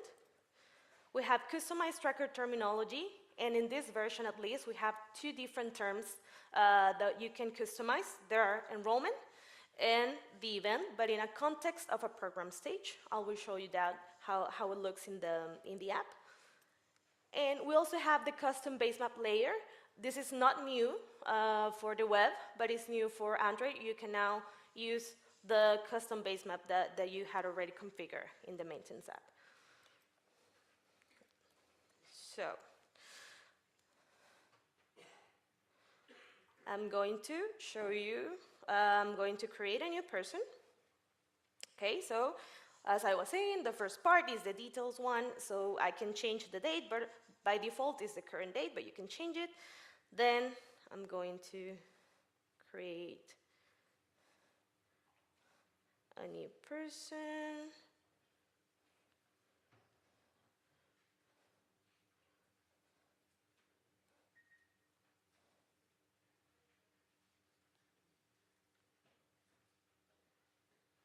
Like the singer. Okay, I'm saving it. Oh, sorry. Okay, as you can see, because of the configuration of the program, I have to schedule events. But what I want you to see is actually this part right here, where you can see the customizations. Instead of saying enter event, which what it will say, it says enter birth registration or enter immunization visit, because I already assigned a specific name per stage, and so it's showing like this. And also, if I open the edit person here, it says registration instead of enrollment. So you can change that.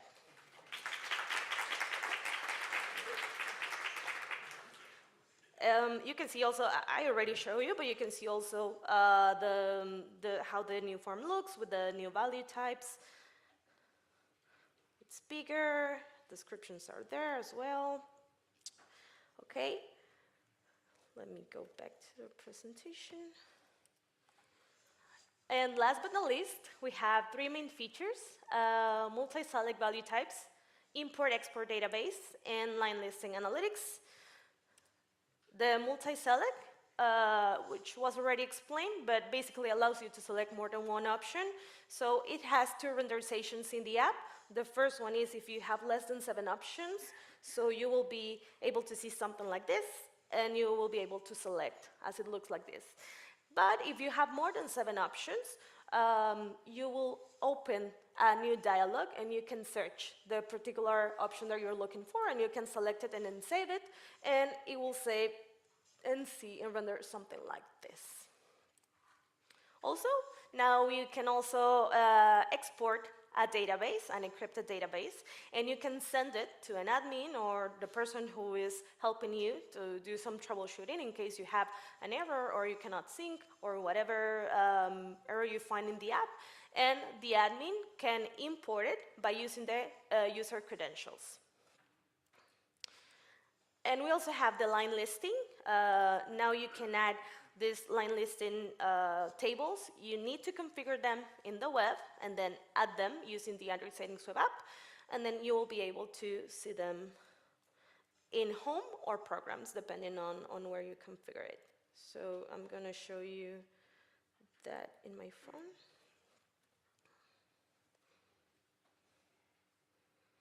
Right now I have it here in the Analytics tab. So what you can do, you can change the size of the column if you want to. You can scroll to see the rest of the fields, and you can search. So for example, I can search for the one person I already created, for example, John, and I tap on the search.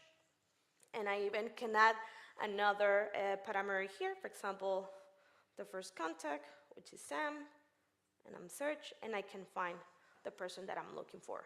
There is some limitations. There is a maximum rows that you can have in the app, but it will tell you at the bottom of the table when you have reached that limit. Okay, so thank you very much for your attention. I will leave you to Scott explaining analytics. So you couldn't tell, but that was Nancy's first time presenting What's New. So let's give her another round of applause. Oh, how do I close your app? Just like that? Okay. Hi, everyone. I'm Scott Russ-Patrick. I'm the Analytics Product Manager, and I'm going to take us through what the Analytics team has been working on for the last year. So we've been quite busy. I'm going to start off very simple, not to overwhelm you too much with how awesome it's going to become.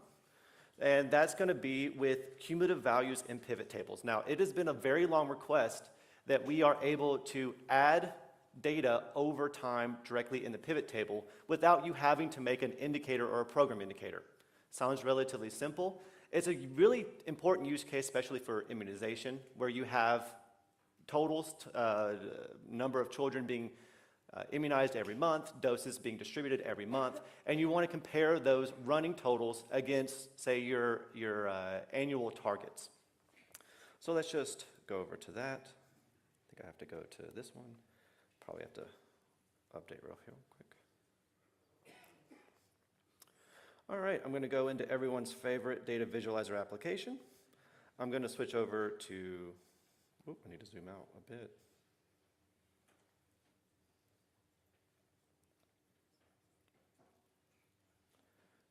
Pivot table. I am going to search for doses. I'm then going to go to just my data elements, turn on all of these data elements that are all of my immunization doses, click update. So now you see that I have all my doses in the columns, and in the rows I have each month. I'm going to switch my rows and columns.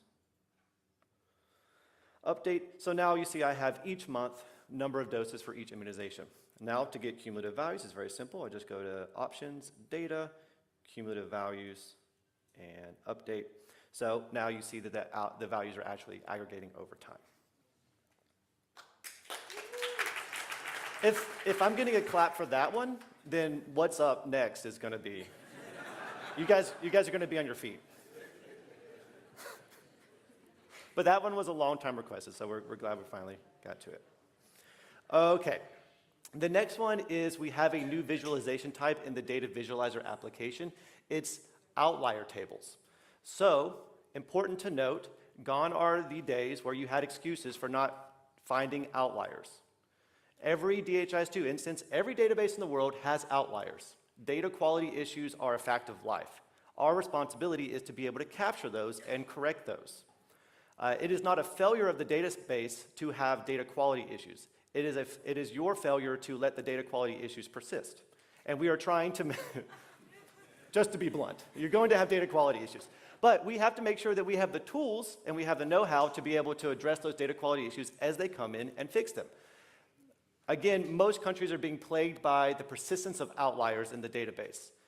Outliers throw off your national key impact indicators. And in many cases, they can really throw them off quite severely. So we wanted to make it extremely easy for you to capture these outliers, find them, let DHIS2 be smart enough to automatically detect them, and then you have a list of them that you can go in and correct. I also just want to point out, this brings us up to feature parity with the WHO data quality app that's been around for quite a while. We have all of the visualization types that were presented in that application. Now in the data visualizer application, they can also be put onto the dashboard. So let's go back to our demo. All right, so I'm just going to go to my chart types. I'm going to choose outlier table. I'm just going to go ahead and leave these data elements turned on, click update, wait a few seconds, and here are all of my outliers. So you can see I have my data column. So I can see that this is for a doses given. I can see if it has a category option combination disaggregation. I can see for which month. I can see for which health facility. I can see the value that was recorded, so 1,314. I can see the median that is usually captured, which is 13.5. So you can see why this is an outlier. 1,314 is way bigger than 13.5. And then you can also see my modified Z-score if you're into the math, your absolute deviation, and your min and max. And you can see here that we're sorting by value. We can sort by any of these columns. If you wanted to see just the top 10 outliers for your data, you can go to Options. You can go to Data tab, and you can say, right now I'm showing 20. I can show 10. And here are my top 10 outliers for these data elements. You can, of course, you can save this, put this on a dashboard, and then you can start pushing it out, and you can make sure that everybody can find their outliers. Okay? Thank you. Okay.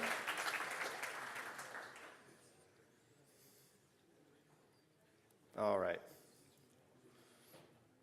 The next functionality is tracked entity line lists. So we have a new output type in the line listing app. It is for having a single row per tracked entity. And you are able to bring data from any program that that tracked entity is enrolled in into that row. Thank you. We really should have clapped more for the other products too. Okay, so let me just do a quick demonstration. I'm going to go over to the line listing app. And immediately what you see is our output types. We used to have only two, event and enrollment. Now we also have tracked entity. So I'm going to turn on tracked entity. And then I'm going to choose my tracked entity that I want to see my outputs for. I'm going to go ahead and go down to person. And then the keen eye would have seen that as I selected person, my left side dimension panel has also updated with attributes and data selection, data dimensions that are specific to the person tracked entity type. So I'm going to go by person dimensions. I'm going to turn on just a couple of person dimensions, and what we're seeing here are all of the attributes that are associated with the person tracked entity. I'm going to turn on last name and first name, and then I'm going to go into my program dimensions, and you see all of the programs that a person can be enrolled in. Okay, so I'm going to go, I have just a couple of demo programs here, so I'm going to go into program 1. And I'm going to turn on just a few data elements. I'm also going to go ahead and turn on the enrollment date. You can see how easy it is to turn on data items. Then I'm going to go into program 2. Again, a completely different program, different data. I'm going to turn on a couple of data elements and then my enrollment date as well. All right, and so now you see I have a line list. Each row represents an individual person, and you can see the data from program 1 here, as well as any data that exists for program 2. Okay? So a big question is, well, what if I want to see those individuals that have data captured in one program, but not another one? For example, many countries are using DHIS2 for civil and birth registration, also for immunization programs.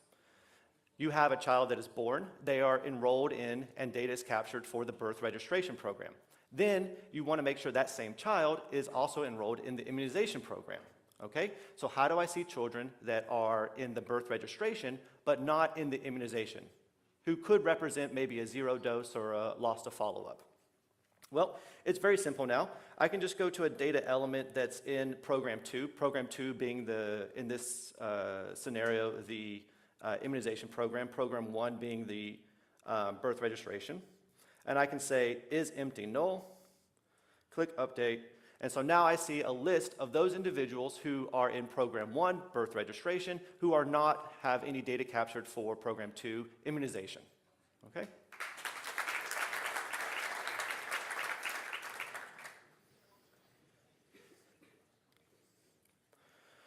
Another feature that we have added to everyone's favorite Maps app is the addition of vector and GeoJSON layers in the Maps app. Now, you have been able to add external layers to the Maps app for quite a long time now, but with this addition, you are able to add much more dynamic and interactive files, being vector or GeoJSON. This is important because we know that you're getting a lot of data from other sources.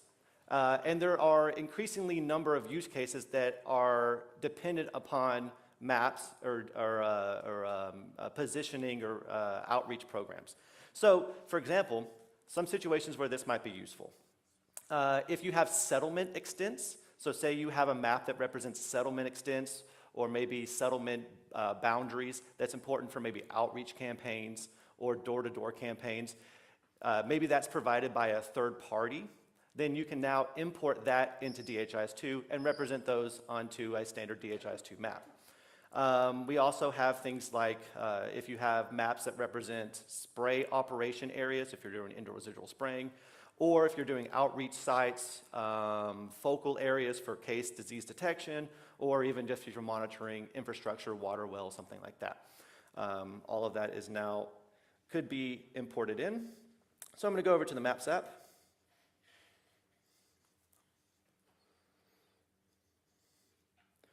All right, and then I'm gonna add a layer, and here I'm just gonna add Sierra Leone's facility catchment areas. So there you go. So it's pretty simple, pretty straightforward, but you can see I can click on one of these and I can get some additional information about each one of these.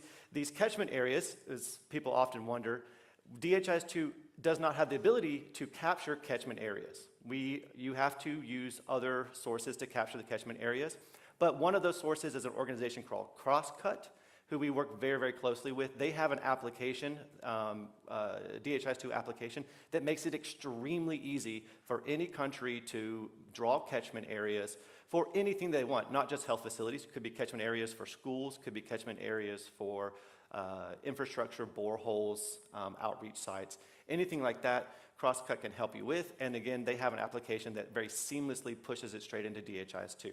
So this is an example of catchment areas just for Sierra Leone as a vector file.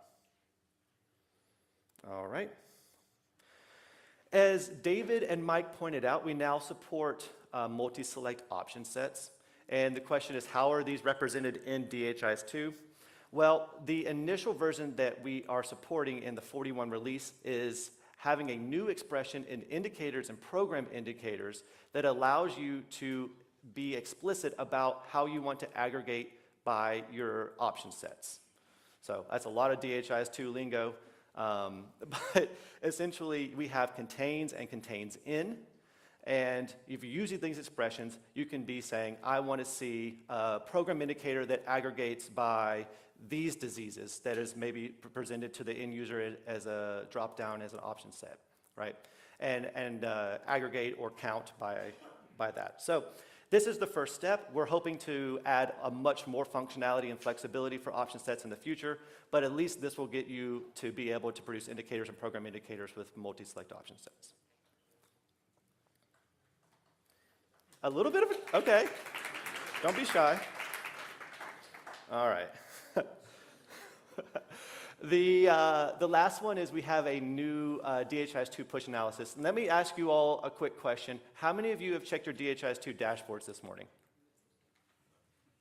Nobody? 1, 2, 3. Okay. How many of you have checked your email this morning? Yeah, that's everybody. I mean, maybe they haven't woken up yet. We need to send data where people are spending their time, right? We can't appreciate, we know that making a DHIS2 dashboard, or just making a dashboard generally, is not enough. We have to make sure that we're sending the data to where people can access it. People forget their logins, people forget the URLs. Even though we've made it so easy to optimize to look at analytics on your phone, people still are struggling to do it. Everyone accesses their email. You can now have DHIS2 automatically send a dashboard to someone's email, okay? And this actually was an old feature of DHIS2. It's called push analysis, but it did not support all of the new chart types that we've introduced over the years. So now we have an entirely new push analysis engine, and this engine will allow you to have any chart type that you want and push it to anyone's email that you want at any frequency that you want, okay? So there are two options here that I want to be kind of clear on. The first one is you can send a dashboard based upon how it appears to the user who created the push analysis job. So whoever configured this, as the dashboard appears to them, that's how the person receiving the dashboard in their email will see it. So you can imagine I am a national system administrator. I have access to the National Malaria Control Dashboard. And I want everyone to see the high-level key impact indicators for malaria at national level, right? So I configure push analysis. I set it so that the user sees what I see. And then when they receive the email, they will open up the email and they'll see exactly how the dashboard appears to me. Okay? The other option is if you want the user who receives the dashboard to have the data that's displayed on the dashboard reflect that user's permissions within DHIS2. Okay? So imagine the scenario. I am, again, still the national DHIS2 system administrator, but I am making a district level dashboard, right? And I want this to be sent out to all of the district health managers. Well, using the second option, I can make a national dashboard using relative org unit assignment on that dashboard. And then I can set this up. It'll send out the dashboard. And the user receiving it will see the data that reflects their district, right? Okay. One quick point on this is that second option, it takes about 3 seconds per dashboard to be rendered and to be sent. So, just a fair warning that if you're going to start sending it out to 20,000 users, which you could do, it's going to take a couple of hours to run. All right? So no JIRA tickets on that. I've warned you. We are trying to optimize and speed it up, but at least in this initial release, that's the burn. All right. So I think with that, I'm done. I'll hand it off to Austin.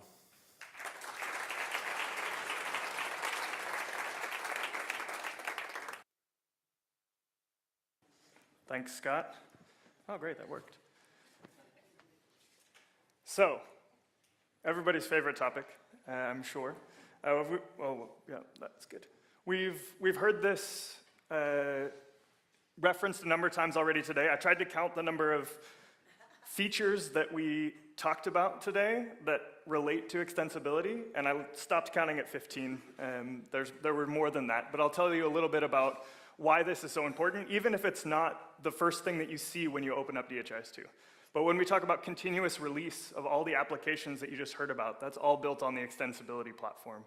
When we talk about the push analysis functionality, that's an extension to the core DHIS2 because it's running a separate service on the server side. When we talk about the way that the Android app is deployed, there's a lot of relation to extensibility there as well. When we talk about the plugins in the capture application, that's extensibility, and many, many more. As Kristen presented this morning, we also are building a lot of extensions that are beyond those core applications ourselves as well, in the different domains that we support, from climate to education to logistics to health, and many more. And all of you are also building extensions and adapting DHIS2 to your local context, your local use cases. And many of you are also sharing those extensions with other people. And that really is the power of this platform and this community, to be able to share innovations and work together to solve really big, challenging problems all over the world. So I want to talk about a few of the functionality additions that we've made in version 41, specifically related to extensibility. A lot of other work has gone on under the hood that I won't talk too much about today, and we'll be seeing even more coming soon. But the first of those, Mike already mentioned, is the ability to support new extension points within DHIS2, where you can plug in functionality to the core DHIS2 applications or features. So we talked about plugins being added to the capture application.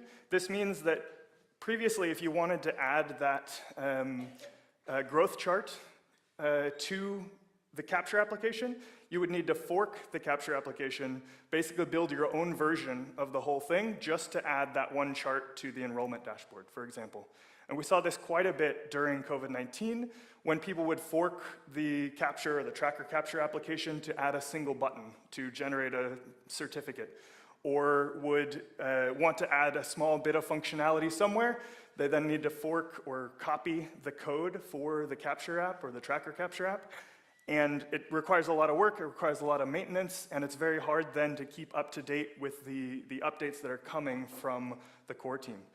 So we are adding extension points in different places within DHIS2. We've had this for a long time with applications, and we've had this for a long time with plugins on the dashboard. But we're adding it now to more places where you can build just a small piece of functionality and then plug that into the places where it makes sense. So that's what we've added to the capture application in 2 different locations, for data entry in event capture, as well as in the enrollment dashboard, which is the growth chart plugin that Mike demonstrated earlier. There are also a number of API enhancements that we've added in version 41 to support extensibility. I won't spend too much time on these because it's not as visually appealing as some of the other features that you've seen today. But one of those is to be able to perform partial updates and rolling updates to keys within the data store. So the data store is a way that extensions can save or persist data, and it's a very flexible system that lets them have basically persistence of configuration or of their own mechanism for saving and reloading different types of visualizations, many different things. But for a long time, it's been difficult to update that as that database, that mini database within the data store grows. It's been difficult to update that, those keys or that data without downloading all of it to the local browser and then making some edits and updating the entire version again. That can be challenging when you have multiple users running at the same time. It can be challenging for the bandwidth that's used in the network. And so this extension has allowed us to, or allows users of the data store to be able to make partial updates to the data that they're storing there in the data store. And rolling appends is very interesting as well, so you can add something to a list and make sure that that list has a maximum size. So you can say, I want to add a new item to this list, but I want to, if there are more than 3 items after this is added, I want to get rid of the oldest ones. So you can do a rolling append to a list, which is a very powerful feature as well. The second feature here, which if you've run into it, you know that this is a big challenge. If you've never run into this, you probably will never need to use it. But it is something that was actually very highly requested in the, when we asked for ideas from the community for the roadmap. And we're excited to be able to introduce this already in version 41, even though it was just requested a few months ago. And this is to be able to shorten queries that might be very, very long, too long for the browser, too long for the network switches between the browser and the server. That can cause problems that are very hard to work around for users and can be frustrating. So now you can basically shorten those queries using a first-class feature of DHIS2 called query aliases. And then you can access that data using basically a shortened URL, a shortened link. And then the final one, which is coming in version 41.1, is the ability to extend API routes to support other HTTP verbs like post and delete, which are very useful when you're talking to an external service. And for those of you who don't remember, the routes API is a powerful functionality to basically use DHIS2 as a proxy to other backend services. And so DHIS2 provides the authentication and the authorization for certain users to be able to use that service and hides the credentials for that service on the back end. So you don't need to expose those to the browser, which is a very important security feature for different types of extensions. And then the last piece, which is experimental in version 41, and more, you'll see a lot more of this coming soon and probably rolling out as the default behavior within all the applications within DHIS2, is the ability to serve different applications using a global app shell, which allows us to have a consistent look and feel and a consistent experience for users of DHIS2, no matter which application they're using, whether that's a core application or whether that's something that is used by or is developed by the community. This will also allow you to customize this global shell for your instance so that you can introduce functionality to your users that is available to them no matter which application they're using. And you don't need to go and edit all of those different applications or ask the developers of those applications to edit them for you. Just to mention that this is opt-in and experimental in version 41, so if you don't use it, you won't see it, and it's something that we'll be adding on to in the future, so you'll see more of this coming soon, but probably won't notice this out of the box. Okay, so now I want to talk about the app competition, which we've had every year for the last several years now, 5 years maybe, and this year we're going to be doing it a little bit differently.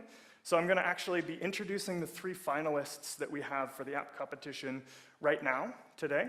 And then we'll have voting open throughout the conference. So this is what Max mentioned as well this morning, that we'll have voting open on the community of practice throughout this week.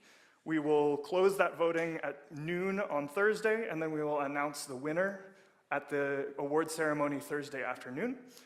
So I'll be looking forward to sharing the presentation of these applications from each of the finalists. And this is really exemplifying what it means to be an extensible platform, to have people build on top of it and share those extensions with the community, and to be able to use, for all of you to be able to use things that other people have built, to adapt them and to build on top of them to really grow the entire ecosystem of innovations and of functionality that is available to all of the users of DHIS2. So I have 3 finalists this year. The first is an application called Metadata Assignments. Sorry, Grant, I think I changed the order here, or it's a different version, but hopefully this will work. We're going to show you a video from each of these finalists to introduce their application. So those 3 finalists are Metadata Assignments, built by the University of Dar es Salaam, FormForge, built by FHI 360, and Metadata Sync, built by ICT. So let's give a round of applause for all 3.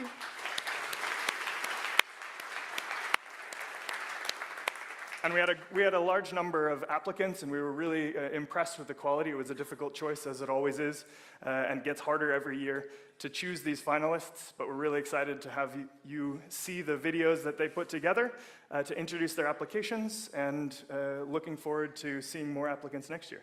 So with that, I think we'll turn it over to Grant, who will play us the videos from these 3 finalists.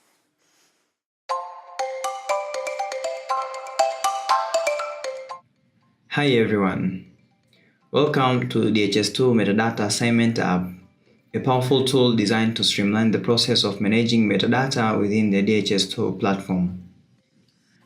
Are you bogged down by spending hours assigning organization units, datasets, and programs in the DHIS2? Well, this repetitive task can be a major drain on your administrative workload. Well, fret no more. The DHIS2 Metadata Assignment app is here to revolutionize your workflow. The app's core functionality revolves around bulk assignment. This means you can say goodbye to tedious process of assigning the same metadata elements to countless entries one by one.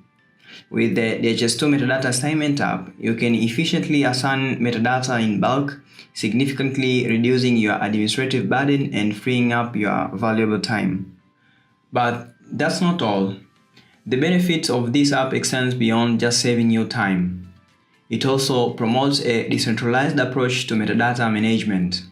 This means that national administrators won't be solely responsible for managing all metadata assignments. The app empowers low-level users, such as those at the district or regional level, to manage metadata assignments within their specific areas of responsibility.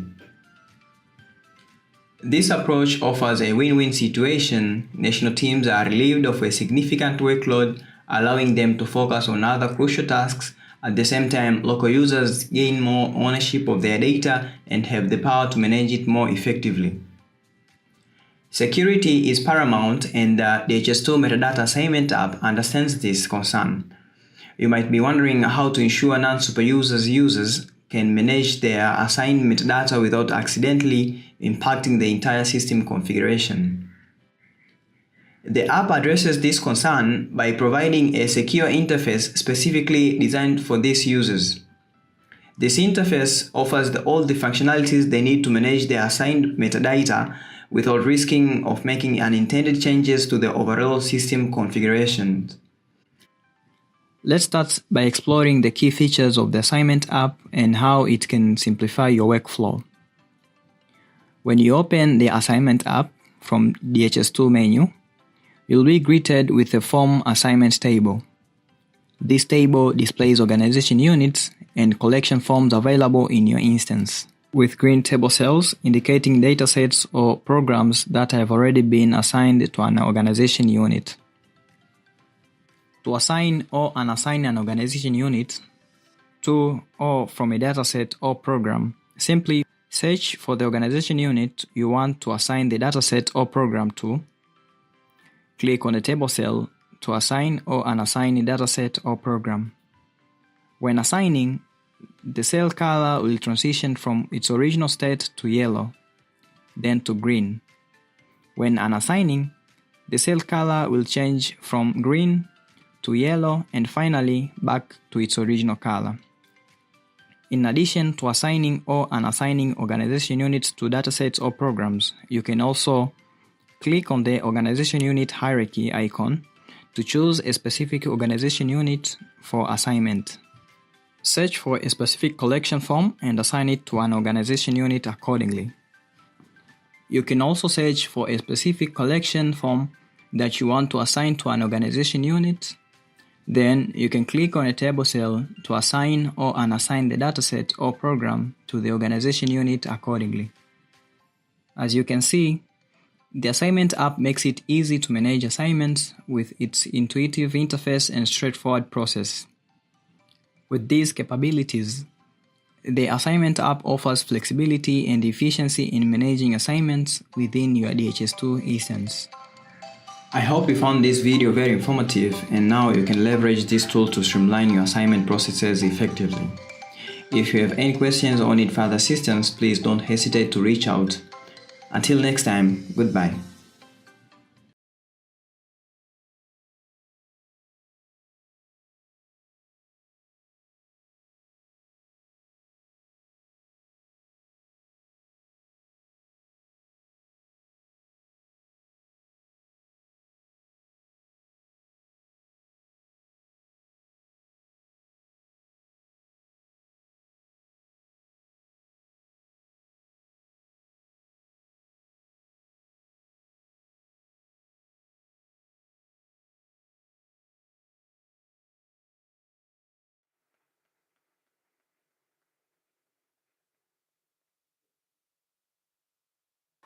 So again, that was a metadata assignment from University of Dar es Salaam.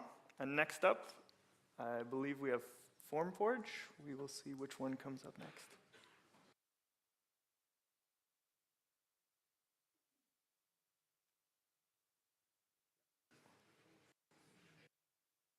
We have In the global health sector, data serves as the cornerstone of progress. Yet managing this data efficiently remains a formidable challenge. Introducing FormForge, an innovative solution designed by FHI360 to transform the way custom forms are built and maintained within DHIS2. Creating and updating custom forms for aggregate data collection in DHIS2 is complicated and time-consuming.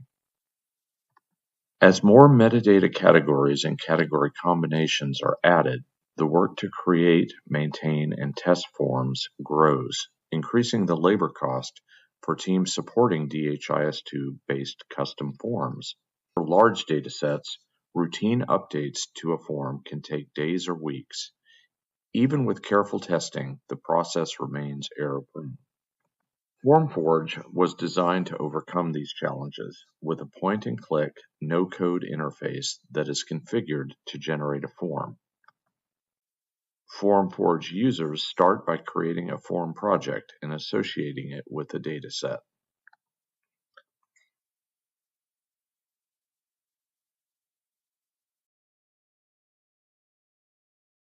Side navigation can be added based on the logical divisions of the dataset.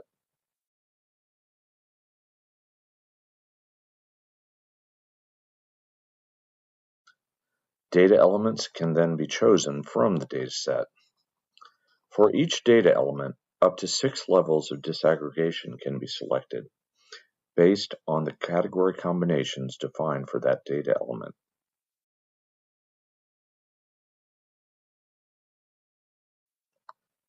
Categories can be included or excluded as needed from the disaggregation.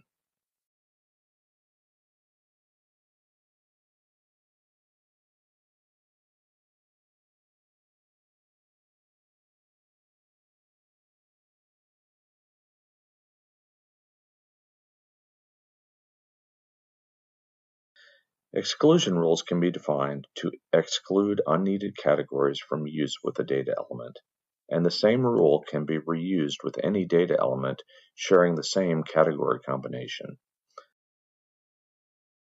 For instance, males can be excluded from any pregnancy-related data element.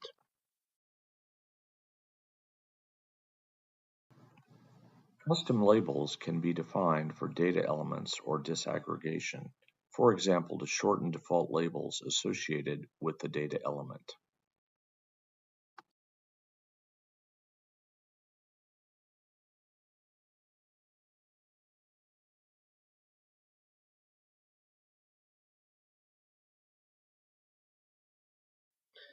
When the form project is fully configured, or at any time during configuration, FormForge can generate the custom form for the dataset with the click of a button.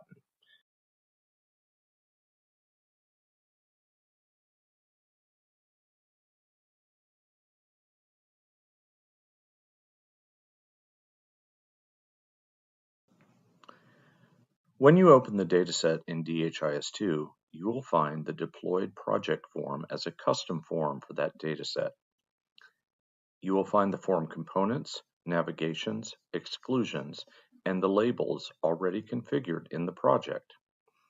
If changes are needed to the deployed form, the user can make the changes and redeploy.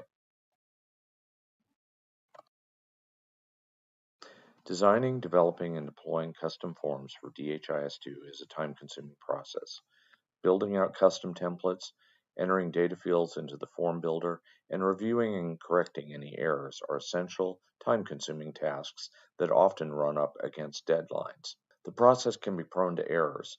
It can be difficult to catch mistakes in the code of custom templates, and often the errors go unnoticed. Furthermore, the skills involved include knowing HTML, JavaScript, and CSS, skills that are often in short supply. FormForge offers a solution to custom form design.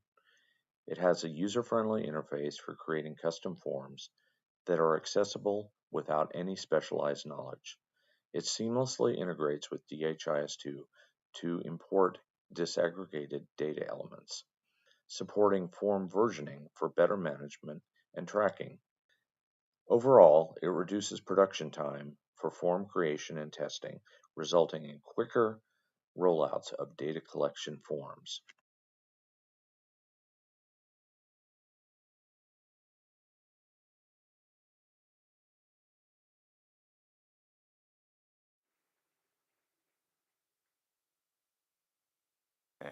And as a final finalist, we have metadata sync from ICT. And then I will open the voting just after this so that you can have the rest of the week to vote, and you can see these videos as well online. DHIS2 is used by hundreds of public administrations and organizations worldwide to collect data and inform national and global decisions on public health. However, each instance of DHIS2 is a self-contained environment, and sharing data and metadata across multiple implementations can be a challenging and labor-intensive process. Metadata sync is the solution. The Metadata Sync app is designed to simplify and automate the process of synchronizing and sending data and metadata between any number of DHIS2 implementations, however different they might be. Metadata Sync can compare 2 or more DHIS2 instances, map their metadata, and save the mapping. Send data from one instance to another, making all necessary transformations automatically on the fly. Keep selected metadata synchronized between instances. Metadata Sync gives you full control. You can decide if you want to send all available data or just a few parts of it. You can send data as it is or aggregate it in some way. And what's more, data and metadata synchronizations can be fully automated. You can schedule them to run without any manual work. Save time and energy to focus on what matters, and let Metadata Sync do the heavy lifting. Hello, I am Nacho Foche, Director of ICT, and I'm going to quickly highlight some of my favorite features from our Metadata Sync. First of all, the interface of Metadata Sync. You can do everything, and I mean everything, from the graphical interface, which is user-friendly and intuitive. I'm going to just quickly show you some screens, but I invite you to watch our tutorial so you can see how easy it is to use. When syncing metadata and data between DHIS2 instances, Very often they are not completely aligned and you need to adjust a UID here, a code there. All that is solved in metadata sync by its graphical mapping that you can see here. After creating an instance, you click on metadata mapping and you can map everything, all the metadata, including the organization units that you have. So the mapping is so easy as what I'm going to show you. So you can just decide a certain element, you click on auto map, and the auto map feature will do the work for you. It will try to find a UID, a code, or do a best effort strategy with a name and provide you with a possible match that it won't only be the element in itself, but any dependency like the related metadata mapping. In this case, it also found a perfect match for all the category options that were associated to the category combination of that data element. Once you have mapped your metadata, then you can go and execute your synchronization that can be aggregated data, individual data, or metadata. All of those can be a one-off, that's the manual sync, or it can be a rule that you might want to execute later in the future, or even a schedule. You can schedule a rule. Creating a rule is not so difficult. It's just following these steps. You will be selecting metadata. You will be selecting the dependencies of that metadata in case that you want to exclude some. And then you can select multiple destination instances at a time if you want, schedule it, and you are done, basically. One of the beauties of metadata sync is also that it's keeping a history of everything. At any point, you can check what was the result of a synchronization, who executed it, and what was the status. So you can investigate later what happened in your synchronizations and why you have the metadata that you have. Another very powerful feature of metadata sync is the metadata distribution. You can create metadata packages and by simply creating a module, which is a pointer to your metadata, then clicking on create a package from that module, and that will give it a version, and your DHIS2 will become a distribution system of packages. So that means that anybody with another metadata sync can point to you, I can see your packages and decide to install them. Then it is super easy, if you prefer, to just publish the package to a GitHub repository, which will become the distribution system. We really hope this app is useful for you, at least as it is for us, and we are looking forward to your feedback and your vote. Thanks so much from me and from the ICT team.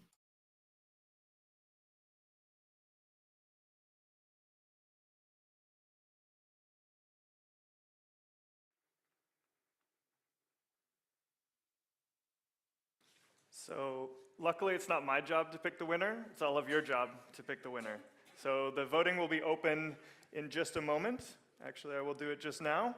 And you can go ahead and vote on the community of practice.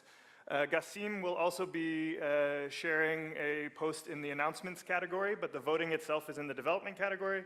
You can find it on there. You can find links to all the videos, learn more about these applications, add comments and communicate with the developers. And really looking forward to seeing who you select as the winner for this year's app competition. And with that, I think we are wrapped up for this session, and we'll turn it over to the official opening, I believe. Thank you. Thank you, Austin. Big hand to all the presenters. While we are waiting for the official opening, we are improvising, and then we always want to have a lot of questions. I mean, people normally would like to question, and I haven't seen any question to this beautiful product managers, engineering managers, and so forth. So, are there any questions to the bouquet of presenters about what's new? Any question? You have the opportunity now. Yes. So then we need to run. Do we have a runner? We have. I am. Who's the question?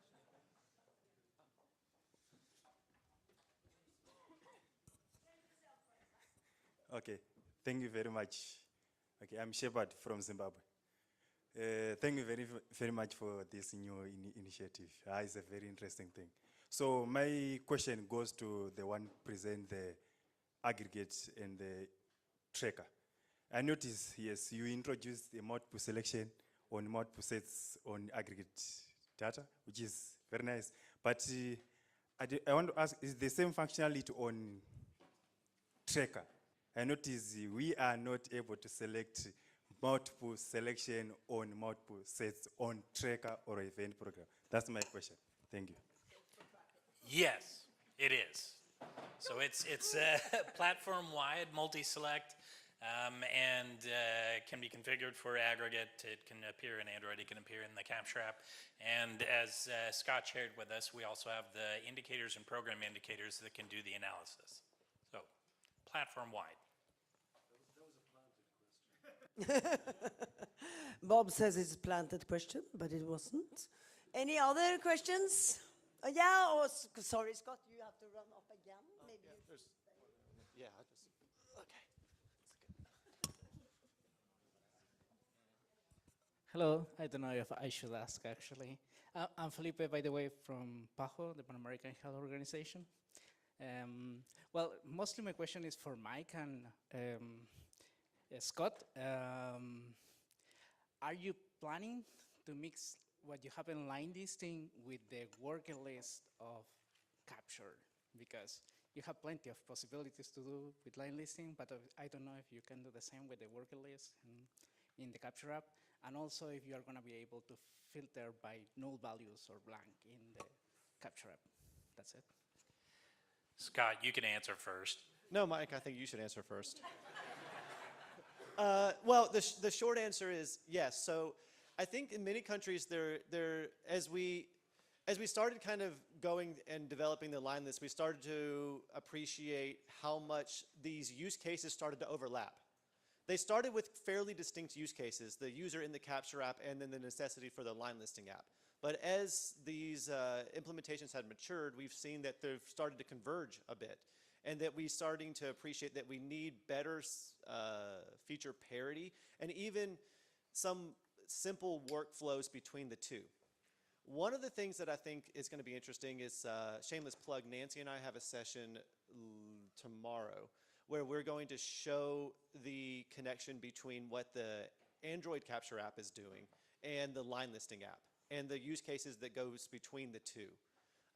And by exploring that, I think that we can start to get a grip on what needs to come down the line for both of those apps to have a more harmonized user experience. So the short answer is yes, but we're still exploring a lot of the various possibilities. You can come to that session and you can tell us what you need. And I will say that they are really intended for different users, which is why they are the way that they are. So we, of course, have many higher level supervision, administrative users, those that are accessing dashboards, manipulating data in the dashboards. But we have many hundreds of thousands of more data entry people. And that's what the working lists are really designed for, and it's about their work process more than it is about providing analytics. It's about being able to support them in following up on individual kind of records. But yes, that means that the functionality itself can be quite similar, but facing different users with a different user experience. We have some questions over here.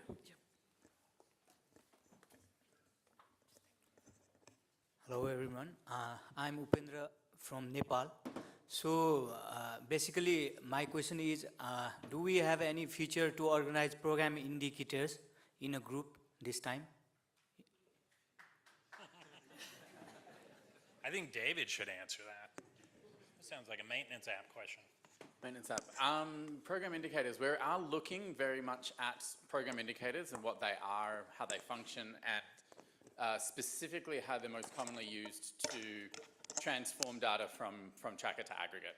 So there's a lot of attention going to be put on this next roadmap phase on integrating tracker and aggregate data. And I think program indicators are a big part of that we will be looking at. So at the moment, no, we haven't made many major changes to how program indicators work, but it is a big focus for the next release. So keep an eye out for how either they'll be easier to manage or maybe we won't need them because we'll come up with a different way to get data from tracker into aggregate smoothly. So we are aware that they're an issue and we are looking at ways to make the management of them as a group much better. Hi, Ellie from Blue Square. More about the Maps update, the Maps app update. I see that there is integration with ArcGIS. Is QGIS integration explored? I wonder. Yes, so we have much more seamless integration with ArcGIS. In fact, the ArcGIS team is here. They will be presenting later, I think, Wednesday on their connector. And we're really excited about that relationship, that connection, and the flexibility possibilities that extends to both ArcGIS and DHIS2. That being said, we have made it easier to import and export any kind of GIS files directly in and out of DHIS2. If you go into the Maps app, you can actually see that you can download any of the layers that you build in a readable and compatible format to Q or ArcGIS straight from the Maps app. Also, through the Maps import is just much more user-friendly for importing those. There is not a specific QGIS connector, but I invite you to make it and submit it to the App Hub.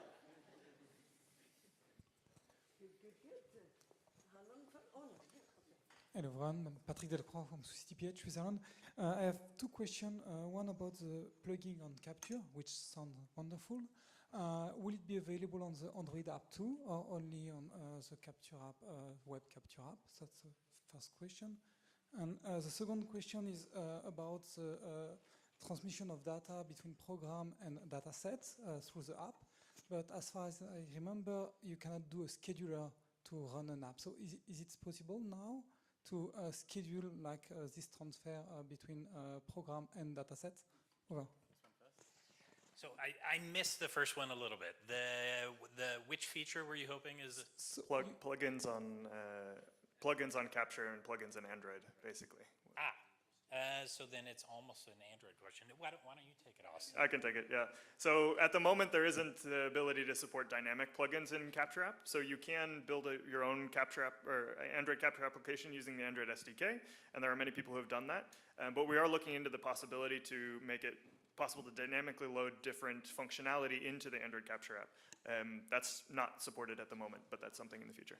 But there is a second half of this question that was not related to that. And that one's very simple. Yes, you can schedule aggregate data exchanges. So once you've set it up through the app, or you can set it up manually through the API, you can add it as a scheduled job to run whenever you want.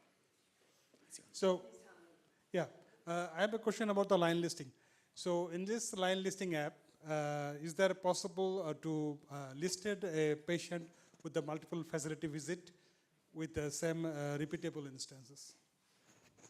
Right, so you want to see an individual and you want to see, as a row, and you want to see an indication of where that data was captured for each facility. Right, exactly. So as the line listing works right now, and you may have caught it, it's using the registration org unit, right?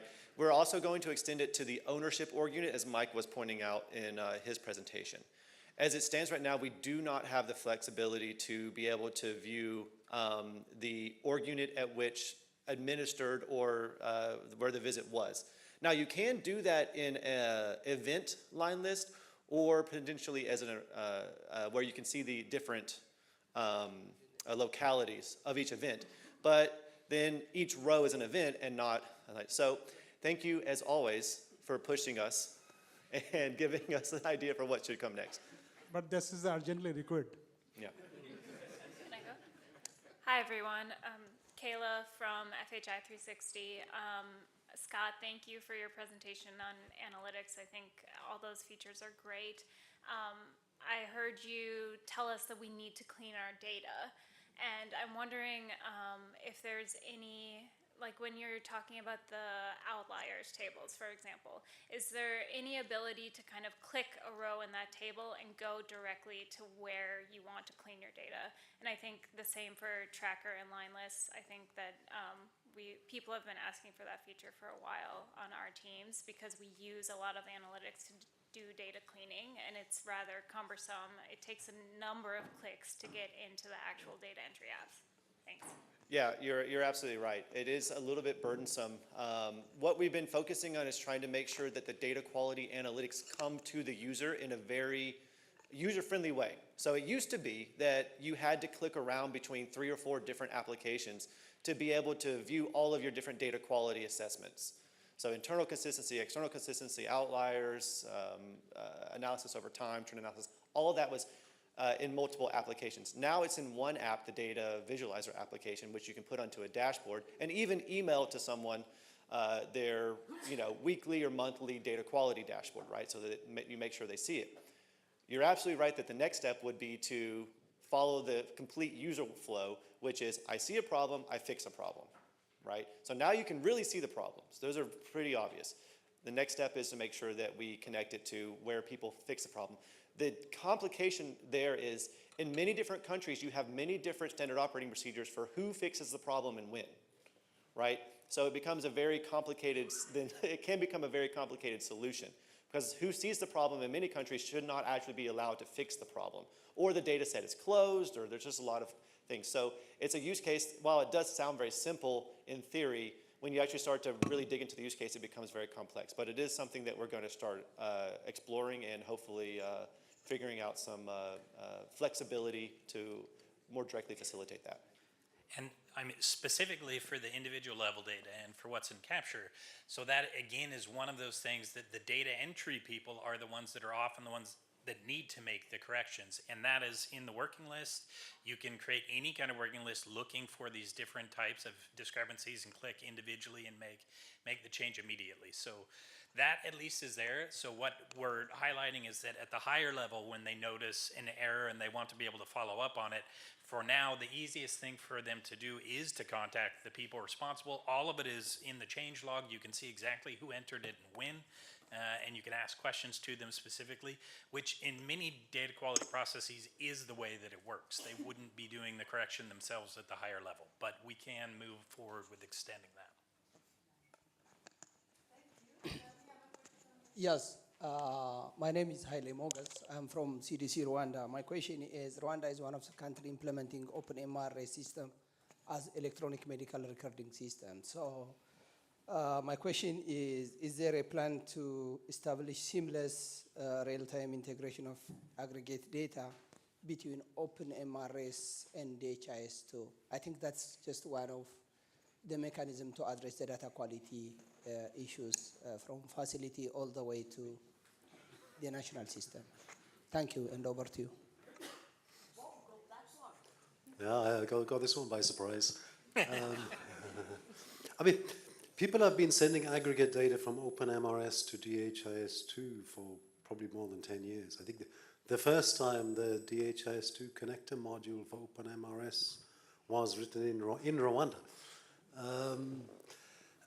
At the same time, I don't think that there's an existing sort of seamless thing you can just take and plug in. I know there's actually meetings happening in the past week or two, which Jens, one of the professors in the department, has been organizing, particularly around this community of OpenMRS together with DHIS2.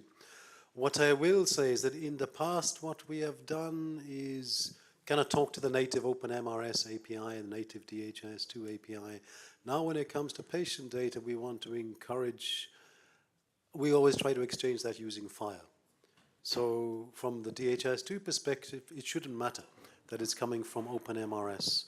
And similarly, from the OpenMRS perspective, it shouldn't matter that it's going to DHIS2. But we'll hear more this year.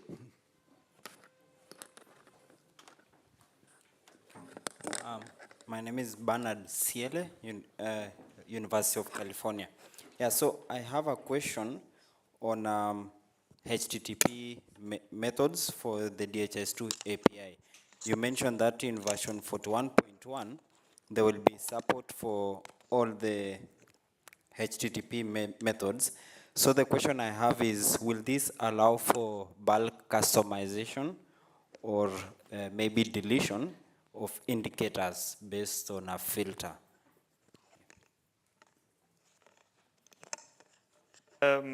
So the question, or the announcement of the support for multiple HTTP verbs was specifically for the routes API. So we have support for all the HTTP verbs across the whole API of DHIS2. And the routes API is specifically for using DHIS2 as a proxy to another backend service and passing through those requests to that backend service. And so that is where it will be added in 41.1 to support those additional HTTP verbs. You can use the API to do deletions or modification of indicators using the indicators API, which supports post and put and patch and delete operations. So that's all already supported. And in terms of doing it in bulk, there are some additional, some new APIs that we've been introducing in collaboration with the expansion of the app, the maintenance app, in order to do bulk editing of different metadata objects, and you'll see more improvements to those bulk editing APIs as well.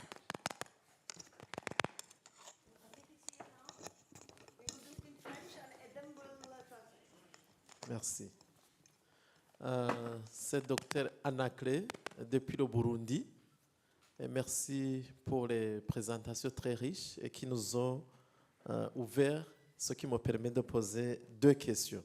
La première, est-il possible de nous aider pour la création des identifiants uniques dans DHIS2, notamment dans le cadre du tracker,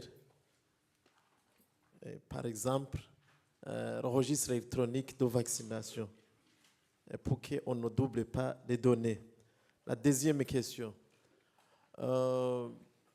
tenant compte des difficultés d'interopérabilité avec les systèmes, notamment dans le cadre de la digitalisation des services de santé, nous utilisons par exemple Open Clinic, mais on rencontre certains soucis d'interopérabilité, notamment quand nous changeons les canevas. Est-il possible cette fois-ci, vu les innovations avec DHIS2, d'intégrer le dossier médical électronique dans DHIS2, et comme ça, ça permet de ne pas toujours avoir des soucis avec l'interopérabilité. Je vous remercie. Adam,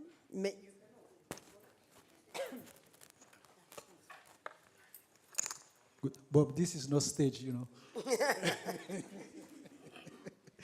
Okay, yeah, he has actually two questions. The first one is about, he's Dr. Anaklet from Burundi.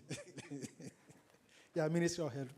So the first question is about they need help in the creation of a unique ID and, for instance, for the electronic immunizations, and he believes that will help them to avoid duplicates in their immunization tracker. So that's the first question.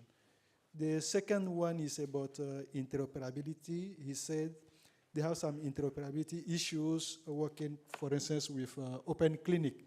So his request is if it's possible for DHIS2 team to have a sort of EMR features into DHIS2 to avoid the issue they often face with other systems like Open Clinic, and particularly when they change their beta or their forms. Yeah. Over. Yeah, I also have a question. Blessings Kamanga. We don't do more questions now because we have seen the real opening will happen after you have answered the question, and maybe Adam translate it later. Or, yeah.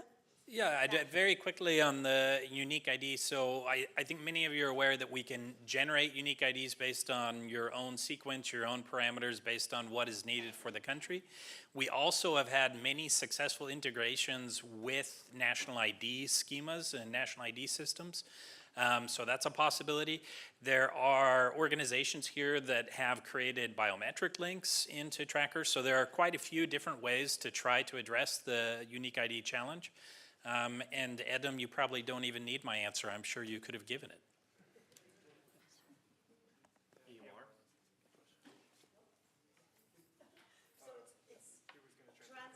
On the fly. Yeah. So it's translated already. Good. Yeah. Super. Thank you so much for your. I think there was one more part to that question, Sorry. which was about EMRs, but then I wasn't listening because I was thinking about the first answer. What the question was: integrating with EMRs, Yeah, becoming an EMR.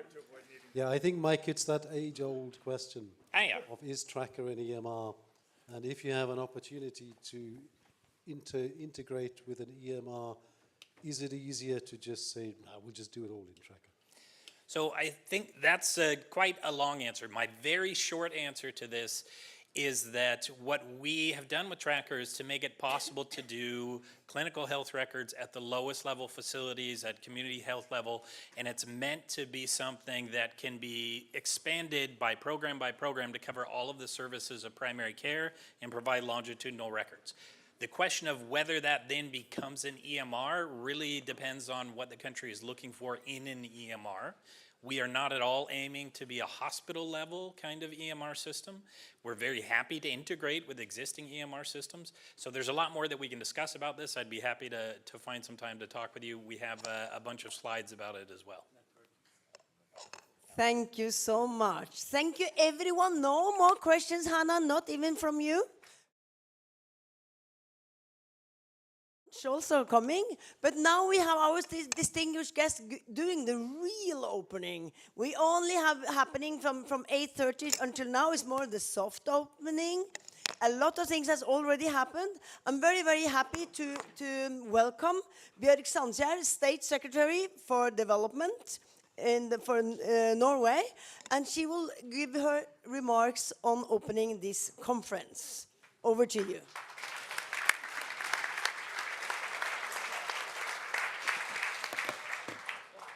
Thanks, Kristin. I think I'll stand here so I can see you all. It's great to be here as part of the, hopefully, I can also be part of the DHIS family and community. And no, sorry, I'm a bit overwhelmed. It's just so wonderful to see you all. The technical expertise that you represent, the data, the knowledge, the opportunities that having these health information systems sharing that knowledge into other sectors, gathering the data, using that data. I just heard a little bit about ID, civil registration over here. I wish I could be here all day and listen to those discussions. This is really important. From where I sit, the Norwegian Development Assistance, we are incredibly proud of what DHIS2 and the team here in Oslo with Kristin and others here at University of Oslo, but also the whole global community have been able to develop since the 90s into this incredible tool that is now being used in more than 70 countries, isn't that right? And really a testimony to the quality and relevance of what you're doing. And moving forward, I think there are two things I just want to mention briefly, since I'm also aware that I'm between you and lunch. But from where I sit also, we're seeing now the geopolitical situation where trust between countries is being eroded. A community like this, the sharing of information, that very open communication that you represent is so important in that larger context as well, that we can be open and transparent with each other and work together to achieve these incredible results. So that's something that I would like, it may be something that you don't think about in the everyday work, but it is really so important. So we're incredibly proud of you, incredibly happy with the collaboration, happy to have signed a new agreement so that we know that we will be able to continue this collaboration and support the really important work that you do in enabling us as a global community as well to know what's happening and to respond well to crises such as the new pandemic, which we know will come. So I'll just end there and welcome you again to Oslo. And I just really wish you every success with this meeting as well as with the collaboration in the years to come. Thank you.